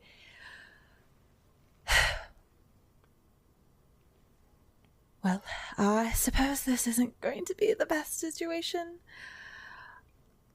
And kind of go back, see if it's at all possible to like wrap her rope around a desk or something, like anything at all that is still sturdy enough to like hold her weight, and see if she can reach Maximus. By this point, Maximus has floated quite a ways away. Okay. You see him floating. The only reason why you know it's him is that bright orange coming off. And you see him float away. And this sort of battle continues on for the next couple hours. Eventually, the enemies pull away. Upon restoring order to the AVO ship, you learn details of the battle. You're all sort of assembled in this one area. It's probably the port, I would say. It's sort of the biggest space. And your command of the ship is all there explaining what they know about the situation. They let you know that all enemies were of celestial origin, many being ASMRs. There were no indicators of which god or gods they belong to. A lot of damage has been sustained to the ship, but the excellent mechanics are restoring it as we speak. You yourself have kind of been given a bit of a break, considering you're the one that got everything back online, and you are recognized for it. Everyone kind of looks at you, and it's sort of a solemn day. You can tell people are wanting to cheer and celebrate that you saved the ship, but they sort of just give you a smile and give you kind of a thanks. It's a bit more solemn, but you do feel appreciated. It's just you can tell other people are are grieving, just as you are. Like I said, the ship has sustained a lot of damage, and what exactly the goal was of your enemies is unclear. They may have been after something or someone, or this may have been a distraction. Deity relations and interplanar relations are going to have a field day with this case. Everyone is going to be at a vigil for the fallen tonight. Would you like to join? Yeah, I would definitely like to join that. Zara's just kind of giving nods, smiles, trying to be as polite as possible to everyone, but not really speaking much. Is there anything you would like to do while you're here? Is there a way for me to contact Gammy? You would kind of have to return to your planet to do so. Okay. In that case, Zara would probably just kind of wander the ship a little bit, just see if anybody needs any kind of help at all, whether it be just kind of like fixing stuff up or repairing parts of the ship, things like that. Yeah, absolutely. You sort of wander the halls. You'll run into someone, help them out, leave them, go find someone else, and that's kind of how you spend the rest of your energy that you have left, if there really is any. It's sort of until your supervisor catches you and sees that you're still going, that they send you off to bed. And that's where we're going to end it. J-1V4 Jiva employee personnel file. Gormis, or also known as Score, Atelier, gender male, race Kalishatar, resident planet Swinton, class Echo Knight Fighter, Hexblade Warlock, current designation Elite Team, job history is Department of Interplanar Relations and Archives as an asset. Score. You are dreaming, or remembering. You are in this limestone city that defies gravity. The streets turn vertical, and yet you can still walk on them without your hair falling backwards. There are various disturbing creatures all around you. You have come to know this place as the Dalcor, the plane of dreams. You walk around with your spirit, this long blue creature with many small arms and a glowing orb in its face. You know these are only memories, and that you are seeing as the creature speaks. The world was simpler when we were all on the same page. Nightmare and dreams had no bias or purpose. They simply were. Then our leaders turned to tyranny and we fled. Back in my day, I used to preside over knowledge and judge others. Now I just get to judge you. Now get moving, young whippersnapper. You got youthful energy. Use it. And you wake up inside of this sleeping pod. Granny, you gotta stop. You gotta stop doing this. I don't even know what you're talking about. It's more fun this way. All right, I'm gonna try to get myself ready for whatever the Cosmic Coalition has in store for me today. So I'll splash some water on my face. I'll zhuzh up my hair. You are actually already at work, I should say. Oh. Yeah, Wonderful. This is a sleeping pod that is situated near your desk because you are a Kalishtar and you examine the Dalcor within interplanar relations. So you're at work, you're working, you get to sleep. Oh, but my sleep is on the clock. My everything is on the clock, really. Yeah. So I'm working 24 hours a day, 7 days a week. Pretty much, That's so great. That's so healthy. I guess I pop out of my sleeping pod and sit right down in my desk. Some examination of the Dalcor I'm doing. I'm getting spoken to very mysteriously by this old woman that's a blue worm. Yeah, you pop out of your sleeping pod. You get out. Desk chair's right there, ready to go. You're in your little cubicle. Your cubicle's a little bigger than other people's, just because your research has to do with the Dalcor, and the way you examine it is through dreams, yada yada. It's bigger because I have to sleep in my cubicle. Yes, Great. because you got to do that sometimes if you got some stuff you got to look into. Oh, of course, of course. Granny is a little, she can be A little bit difficult. yeah. But you sit back at your desk and you sort of in your peripheral will see a little bit of a head popping over the cubicle wall. You see Spring, one of your coworkers, this water genasi. She's got this light blue skin and this dark blue hair that kind of flows like the ocean, and it goes from a dark blue to a nice sea foamy green. And she kind of pops her head over. Hey, are you sleeping? Does it look like I am? No, I just thought that was a dumb question. Sorry. Sorry, not a dumb question. I just rolled out of, well, I wouldn't exactly call it bed, but I was sleeping. You're Yeah. right. You're right. And do you have a question for me, or? Oh, yeah, just wondering how the Dalcor research is going, just curious. Oh yeah. Oh, I mean, it's going great. I'm learning so much about the Dalcor, and their city, and the tyranny. Oh, like so much. It's a lot to process. Actually, I should start writing it down. And I grab like a pen and paper, and I start trying to take notes on my dreams. Oh, sorry.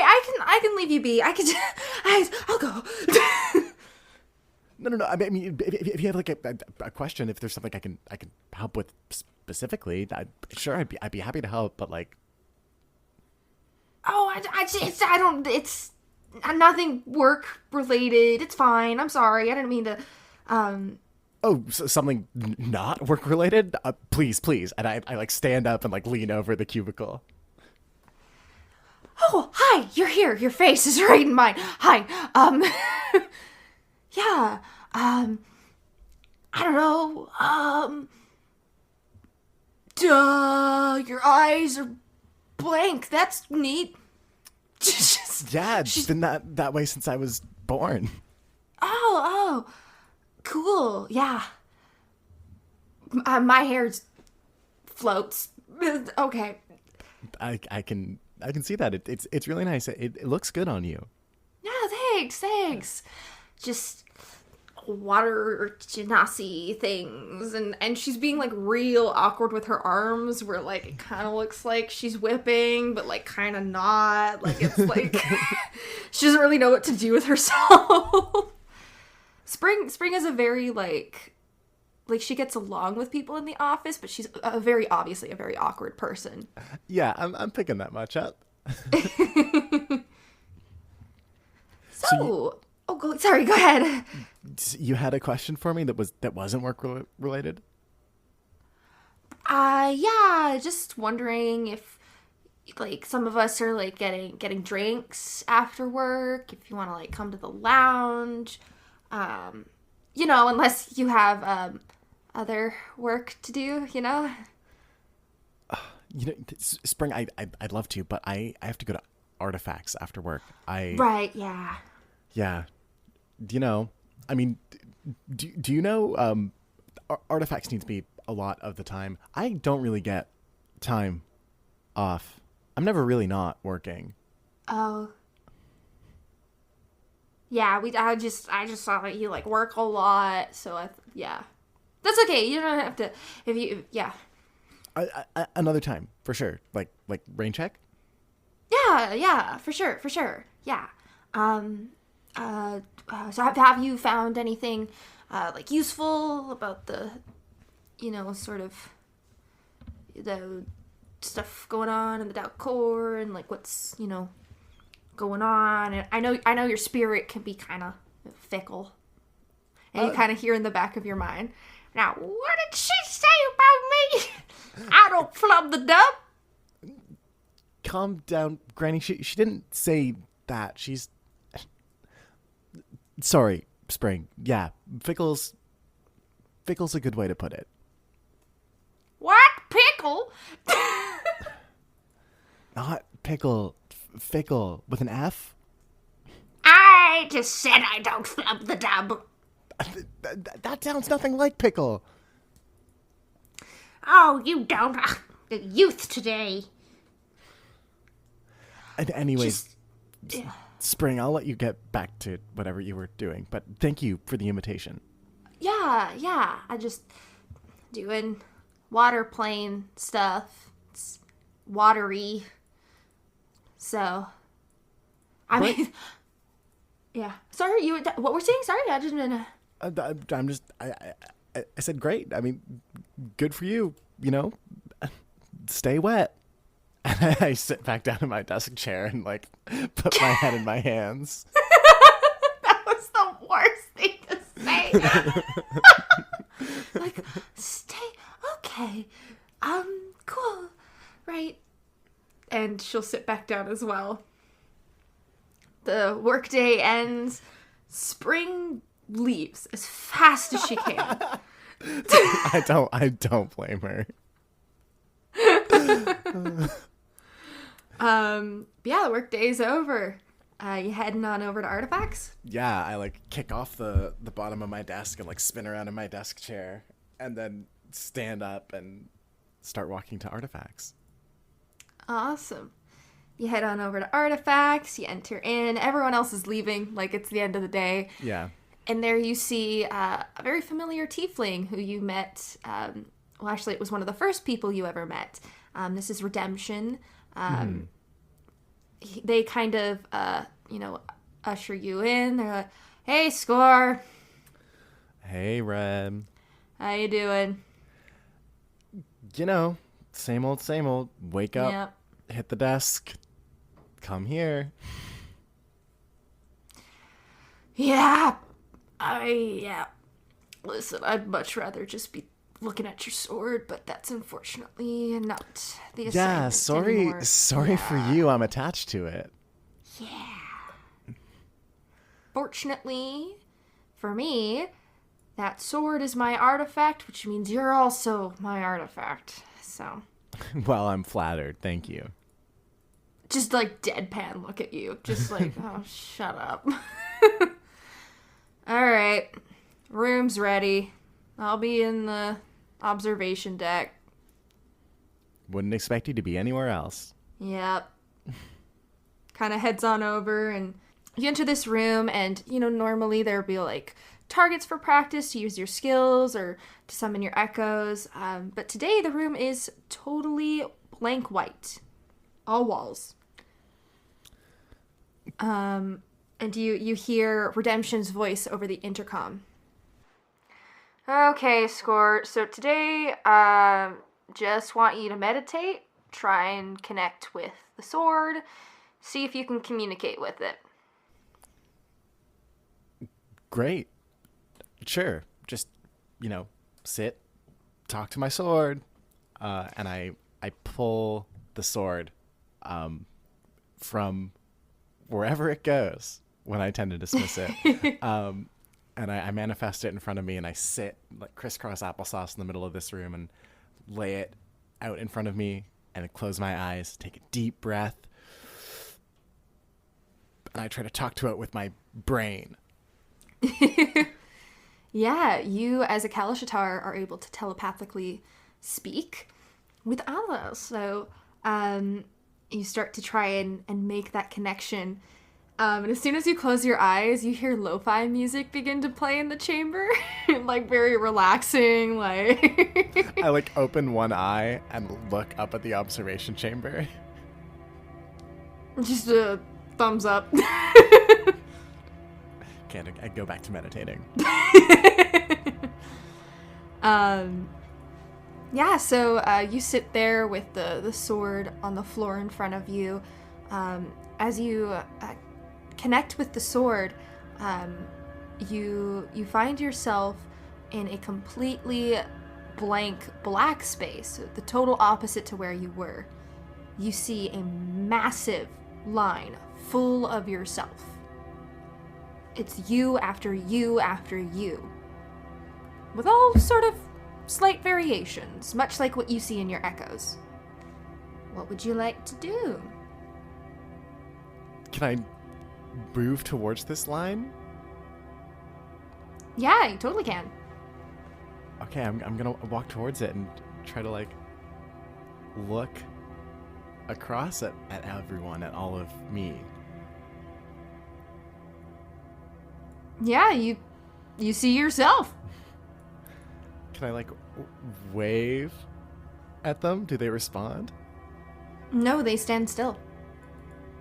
I walk up to the closest one and I like wave my hand in front of their eyes. They don't blink, they don't move, they just stare forward as if they're like waiting in a queue. Okay. Can I try to look through the line for me? Like, exactly? Make a perception check. Okay. 5.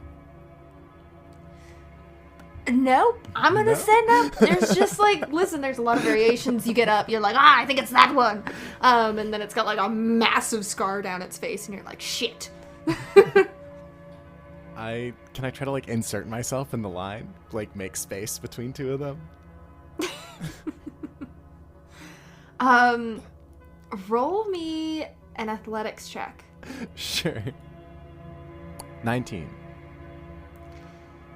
19. You...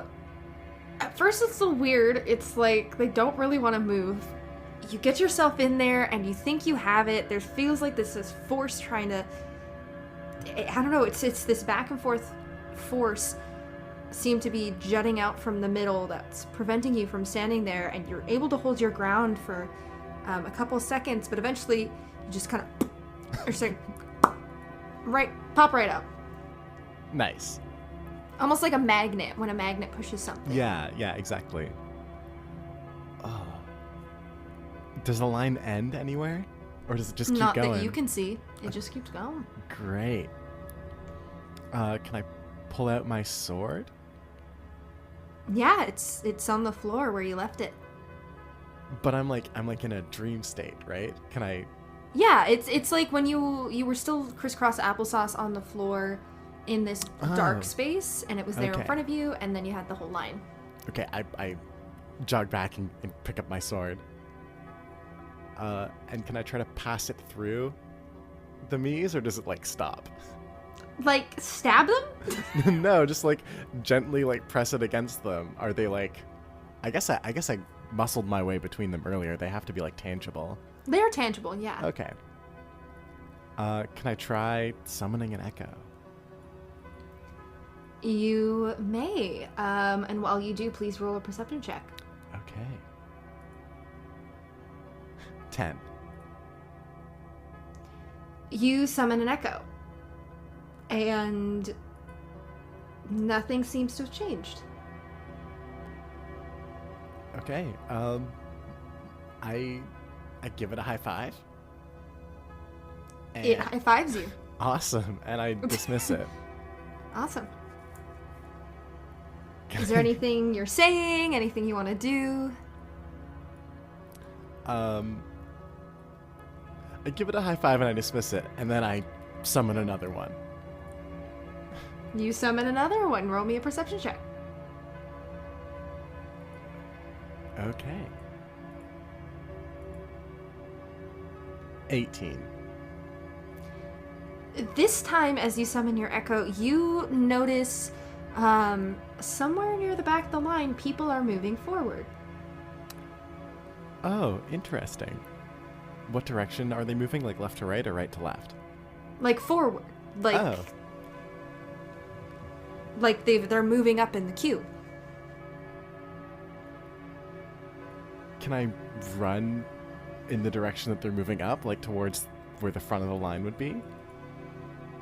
So the front of the line is, or at least what you can tell is the front of the line, was facing towards you. Oh, I see. Okay. Yeah, so it just seems like people are in the back starting, or the farthest that you can see in the back are starting to move forward a little bit. And so does my echo just come from the front of the line? Not that you can tell. Interesting. All right. Anything else? I tried talking to this echo. I'd say hello. And as you say hello, you hear a voice from behind you, and you turn around and you see an exact replica of you stands there with no expression, and it says, "Hello." Do you know what's going on here? I do. Okay, great. And that is? That is a prepositional word. It can be used in many different forms.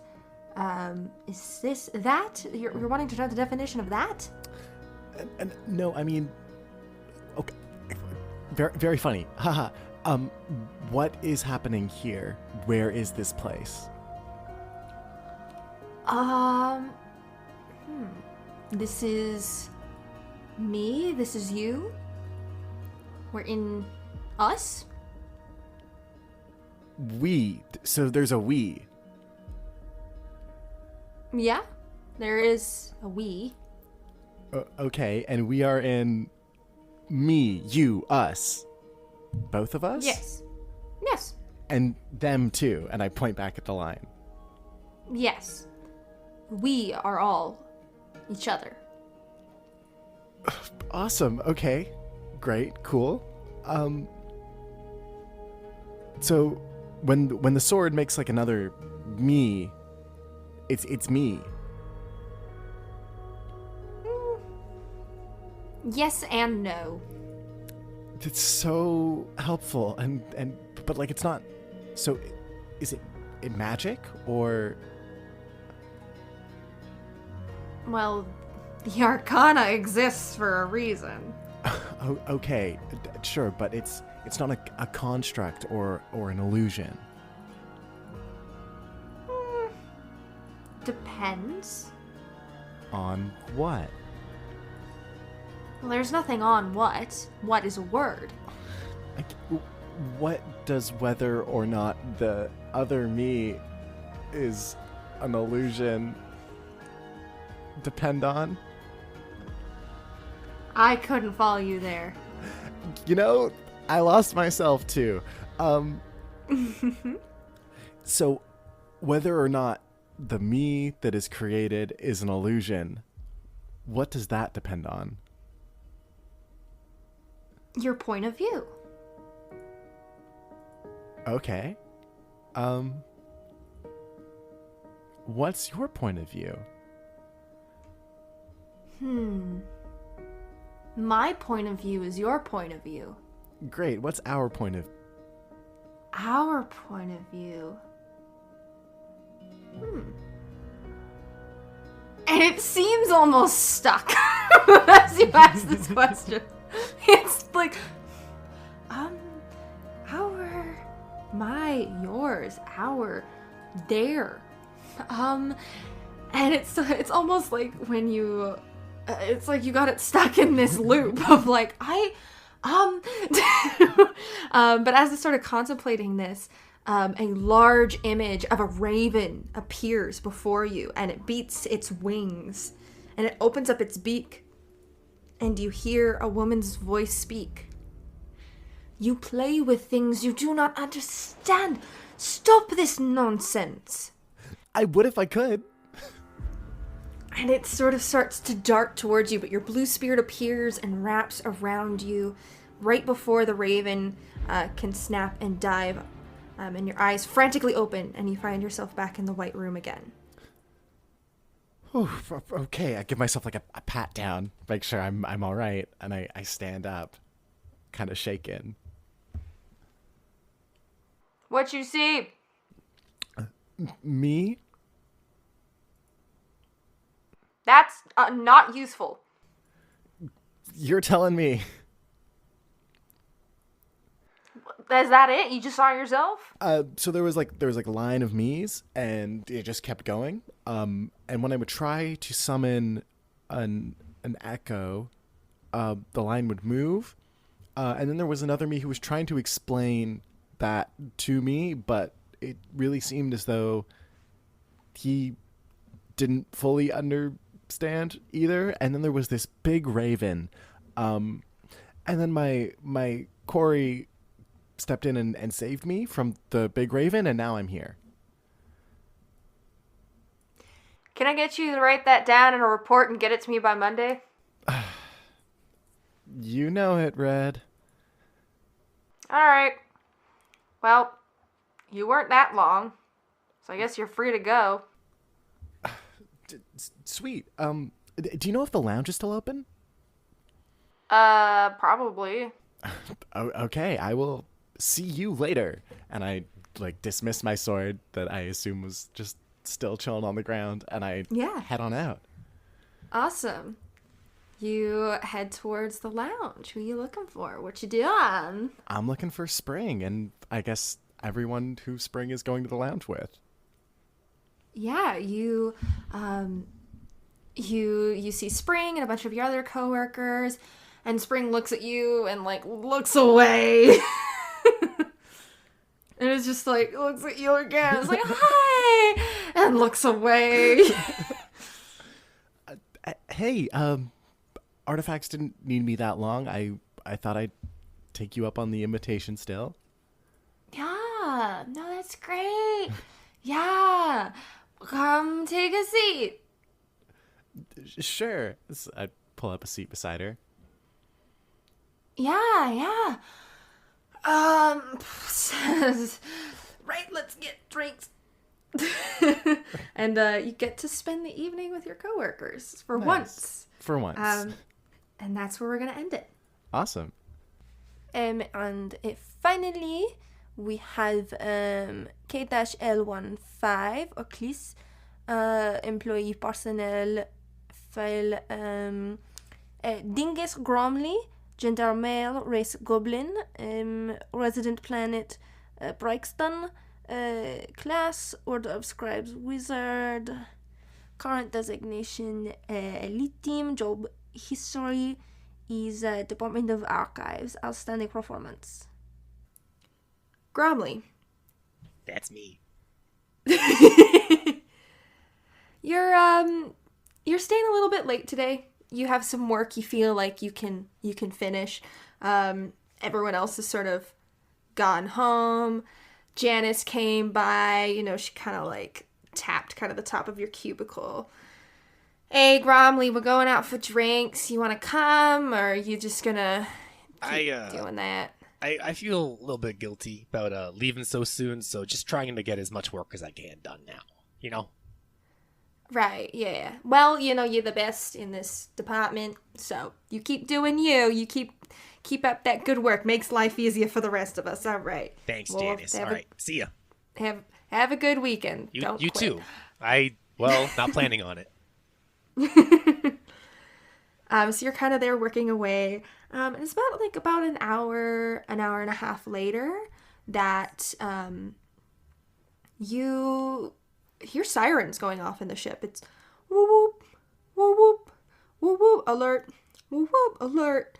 And on your screen in front of you, big alert sign comes up, and it says, "Unknown body detected aboard ship. Please remain seated." If you're talking about me, I'm pretty known here. I've been here for 15. Oh God. And he's trying to go through his protocol lists and figure out what this alarm might mean, and trying to figure out where on the ship it might be coming from. He's like trying to figure things out on his computer, but he's not succeeding. You can roll Sure. through. Why don't you roll history while you're scrolling through your manual to try and figure out what's going on. Sure, will do. I got a 10 plus. However, I find my other stat on D&D Beyond. So my history is +8. Oh, so you have an 18. I do have an 18. I have that level 10 proficiency bonus. I have that +4 int.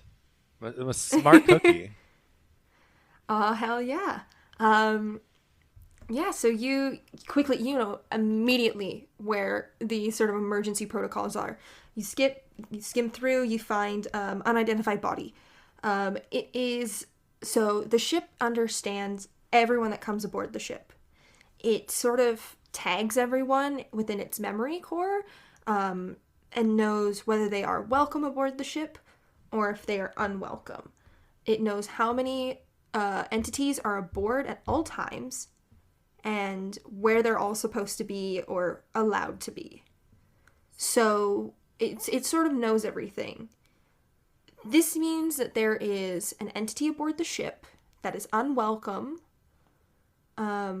or unidentified. He every single time the alarm goes off, he like meeps a little bit to himself out of like just startling. After he learns this, he like closes his computer as quietly as he possibly can and like starts peering around like each corner and each hallway, being like, Janice, is this a trick? Janice, is that you? I'm sorry I didn't go out tonight. I just wanted to finish my work up. If this is a prank, I don't like those. You know that. Roll me a perception check. Ooh, I got a 15 plus 7. Ooh. He's very 22. observant. That's actually his strong suit. He's got that history, that investigation, that perception. That's his whole That's his shindig. whole thing. He's a very diligent little goblin man. Yeah. So you hear, as you're trying to like, oh my god, is Janice here? You hear this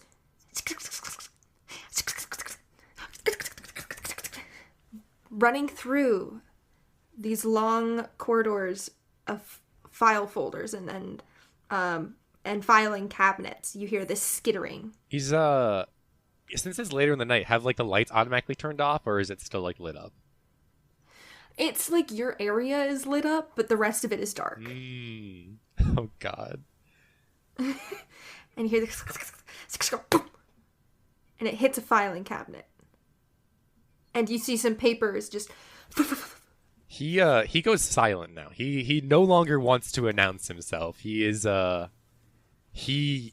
trying to battle with the internal desire to run away and hide with his curiosity. So he tries sneaking towards where this thing is, but he is trying to be as quiet as he possibly can. roll me a stealth check. Will do. That is my first not amazing roll. It's an 8 plus my stealth, which is 2. So it's a 10. 10. All right. You slowly, as you think you are, approaching. You see paperwork going everywhere, and you're like, I put that in so neatly. They were color coded. He thinks. He does not yell that because his fear has still gripped him. He screams in his mind. But you feel like you're silently approaching, and then all of a sudden it stops, and then boom, and it's silent. And you head over, and you see the filing cabinet. There's paperwork everywhere. It seems like there have been bite marks taken out of some of it. And you see just like a book lying on the floor. He tries to approach and see what book is open. It's closed, actually. He tries to see what the book is, and he like recognizes it. It is, the book says, how to organize in the modern day office. he thinks to himself, well, this ain't it. You don't organize like that. And he, very cautiously looking around the room, approaches the book. You approach the book. And he pokes it with whatever he can find nearby. A pencil, a pen, just gives a little prod. All right. You you poke it. And all of a sudden, a big mouth comes out from the front. Like the book in Harry Potter, like the Beast book. Yeah. And it just goes and tries to bite you, and it's gonna get an attack of opportunity on you. That'll be 14. 14. My armor class is 12, so that does hit me. Oof, alrighty. So, you are going to take, what's the math? 11 points of piercing damage. Oof. As well as, 3 points of acid damage.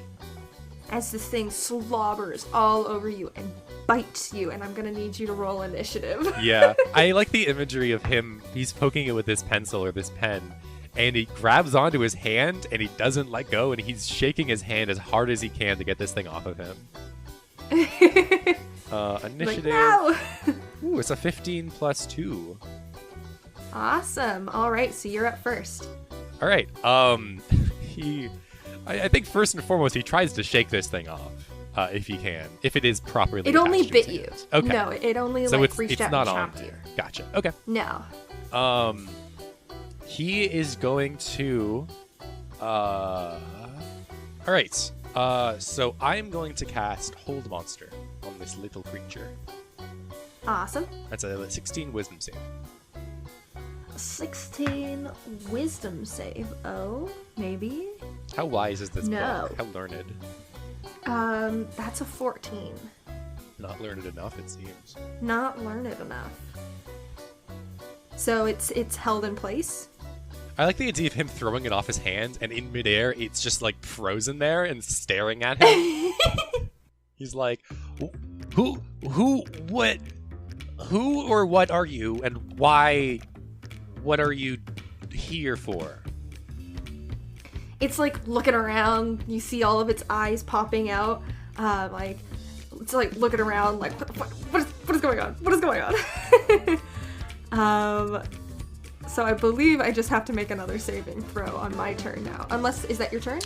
I think so. That's an action. So I don't think he uses a movement or a bonus action. So I think that's his turn. Yeah. All right. So I have to spend my turn getting out of this. Alrighty, and it does succeed. And you see it like it's like it was frozen in the air for one minute, and then boom, and hit the ground, and it's like, and that's its turn. Going by your description of this being the Harry Potter book, I'm gonna pull straight with the move that Harry does and jump on this book with both my very small gnome feet. Nope, goblin feet. I'm a goblin. He's gonna try to like stand on it to stop it from biting him. Awesome. I guess that would be like a grapple. So roll me an athletics check, and we'll do a pose. Of all the things I could do, this is probably the worst for my little goblin man. I got a 4, which is -2 with my strength modifier. It's a 2. He slips on it like a banana peel. You slip on like one of the file folders that ended up on the ground, and you slip. We're both on the ground now, and I'm just staring at him with pure terror and confusion in my eyes. Awesome. Is that your turn? I would like to try and stand up with my movement if possible. Just Yeah. scramble to my feet and like push myself against a table or something. Yeah. Do I need to No roll for that? worries. No, you can just get up. Gotcha. Okay. Awesome. So it's my turn again. Nope. This is such a stupid little dance back and forth. It like as you're backing away, it tries to like chomp at you, and that's its turn. This is how Grumly feels whenever he writes a paper. Your turn, Gromley. He's going to cast Web, which I believe makes a web. You conjure a mass of thick, sticky webbing. The web fills a 20-foot cube. From that point for the duration, the webs are difficult terrain and lightly obscured area. Each creature that starts the turn of the webs has to make a dex saving throw or is restrained. What's the dex save? 16 still? Yeah, it should be 16. Yeah. Nope, that's another 14. Sticky book. He's stuck. Grumly does feel bad for covering his this office in the web. I think it'll go away, but he does not feel good about the mess he's created and the blame he might get after this. Awesome. I'm just gonna roll 3 times to see if it does get out of the web, because it has been a little bit. People are aware of the situation and are probably on their way here, so we're just gonna see if he makes it out. Oh, he does.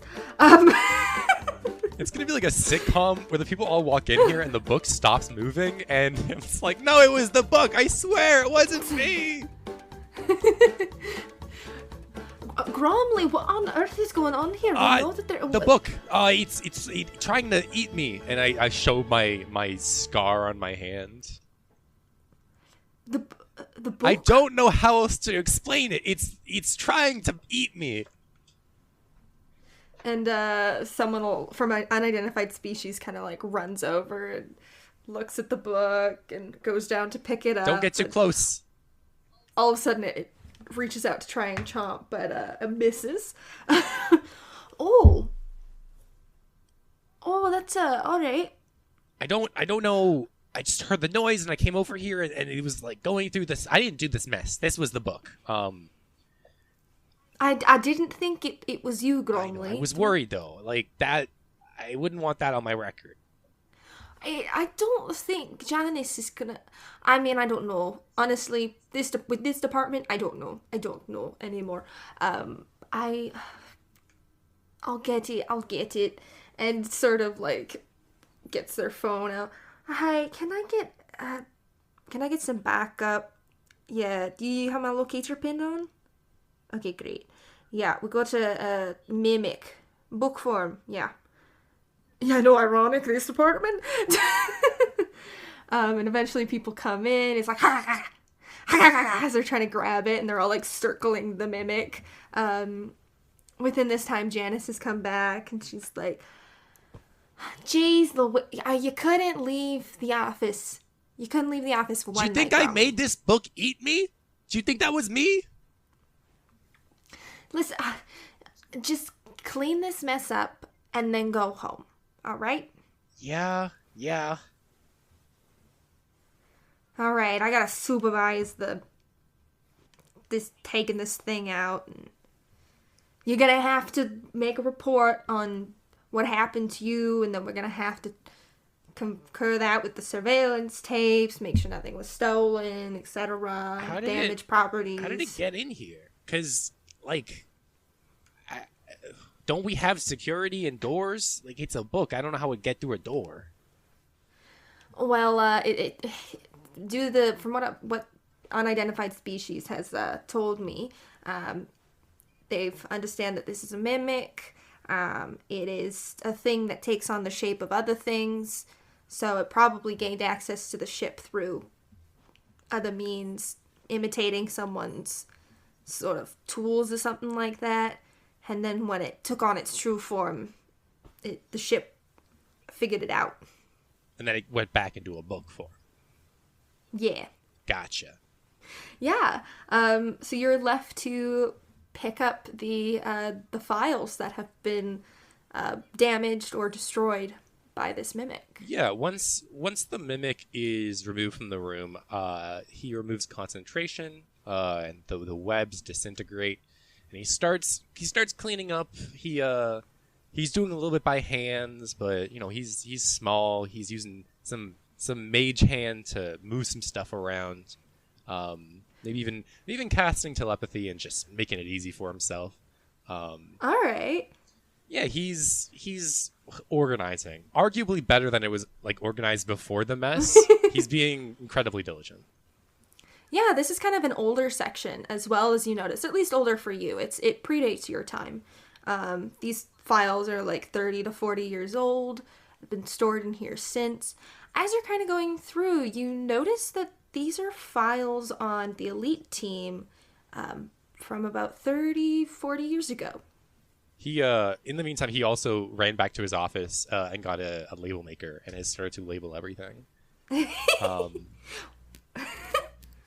Yeah, he's definitely like looking through these files because I don't think he's seen them before. Like I don't think he's ever had a reason to look through these files. Like it's never been a part of his job.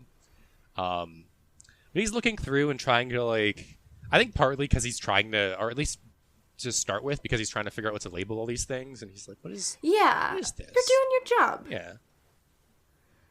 You're kind of going through it and you hear your book talk.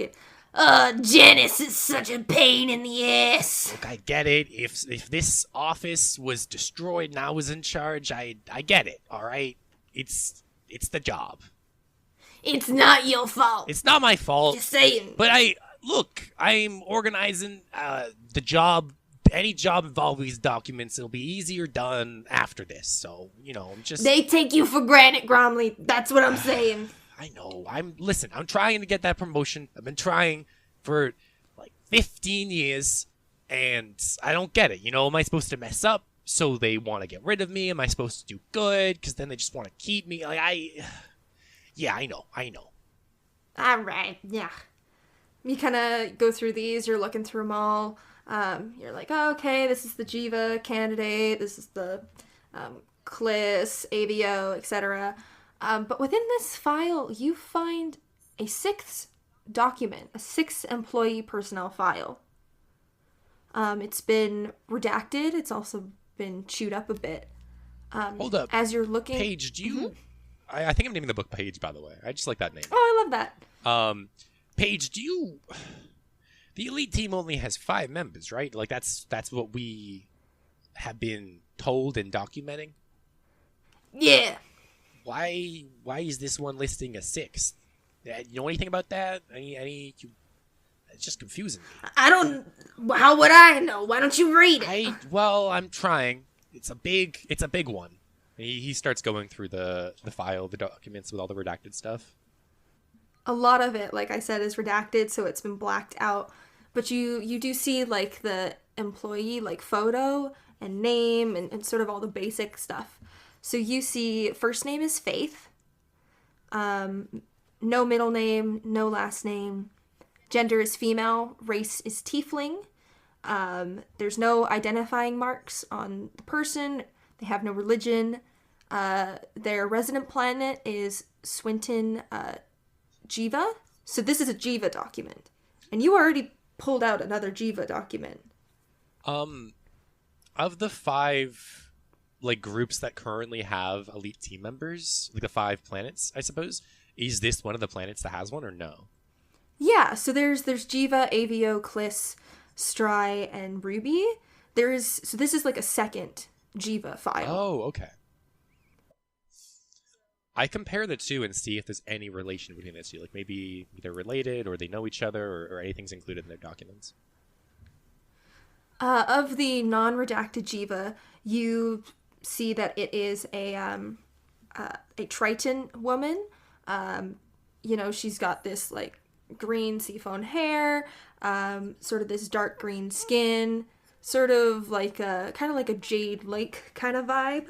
And the photo of this other woman is of a turquoise tiefling with very long, dark green, like forest green hair. So color scheme wise, they're very similar. Race wise, different. But this woman has long curly hair and curly horns, and is kind of just sitting very proper with a lot of blackouts underneath. Her current designation is redacted. Her current office is redacted. Her job history is redacted, but there is a comment saying that employee was dishonorably discharged from duty and sent back to resident planet. And that sort of entry was put in like a couple years before it had been re-looked at, and you can see the logs of who had taken it out most recently. And you see a John J. Schmidt. You see a Charlie Chuck Wood. You see a Bree Crease and a Shale Vera, who have all taken out this file quite often throughout kind of the last... It had kind of been taken out within a 10-year period, and that was about 20 years ago. And they are all residents of the Stry ship. So you have Faith, who's from Jiva. You have these 4 individuals from Stry, and this file is aboard your ship, Kliss. Is there any documentation about the previous teams before the one that included the redacted person? Yeah, you can always go back in the files and see what the elite teams were. Or were they 6 people prior to this group as well? Always 5. It was always 5 until this one specific group. Yes. He's gonna jot some of this down in a inside page with his magic quill. Just all the information that, like, all the names of the people that were going through it, the information about the individual themselves, just having it so he can, like, try to discern it later, but without having to take out this document, and bring, like, suspicion. He's definitely very nervous. Like, he doesn't usually go against protocol, but he's, after everything that just happened, like the mimic trying to get to these books, or at least being in this area, as well as, like, just the suspicion around it, he's doing it on the down low. He's recording that stuff. All right, yeah. You write it down, you beautifully organize everything, and you head home for the night. And that's where we're going to end it. Sounds good. Thank you so much, and I hope this team does better than the last.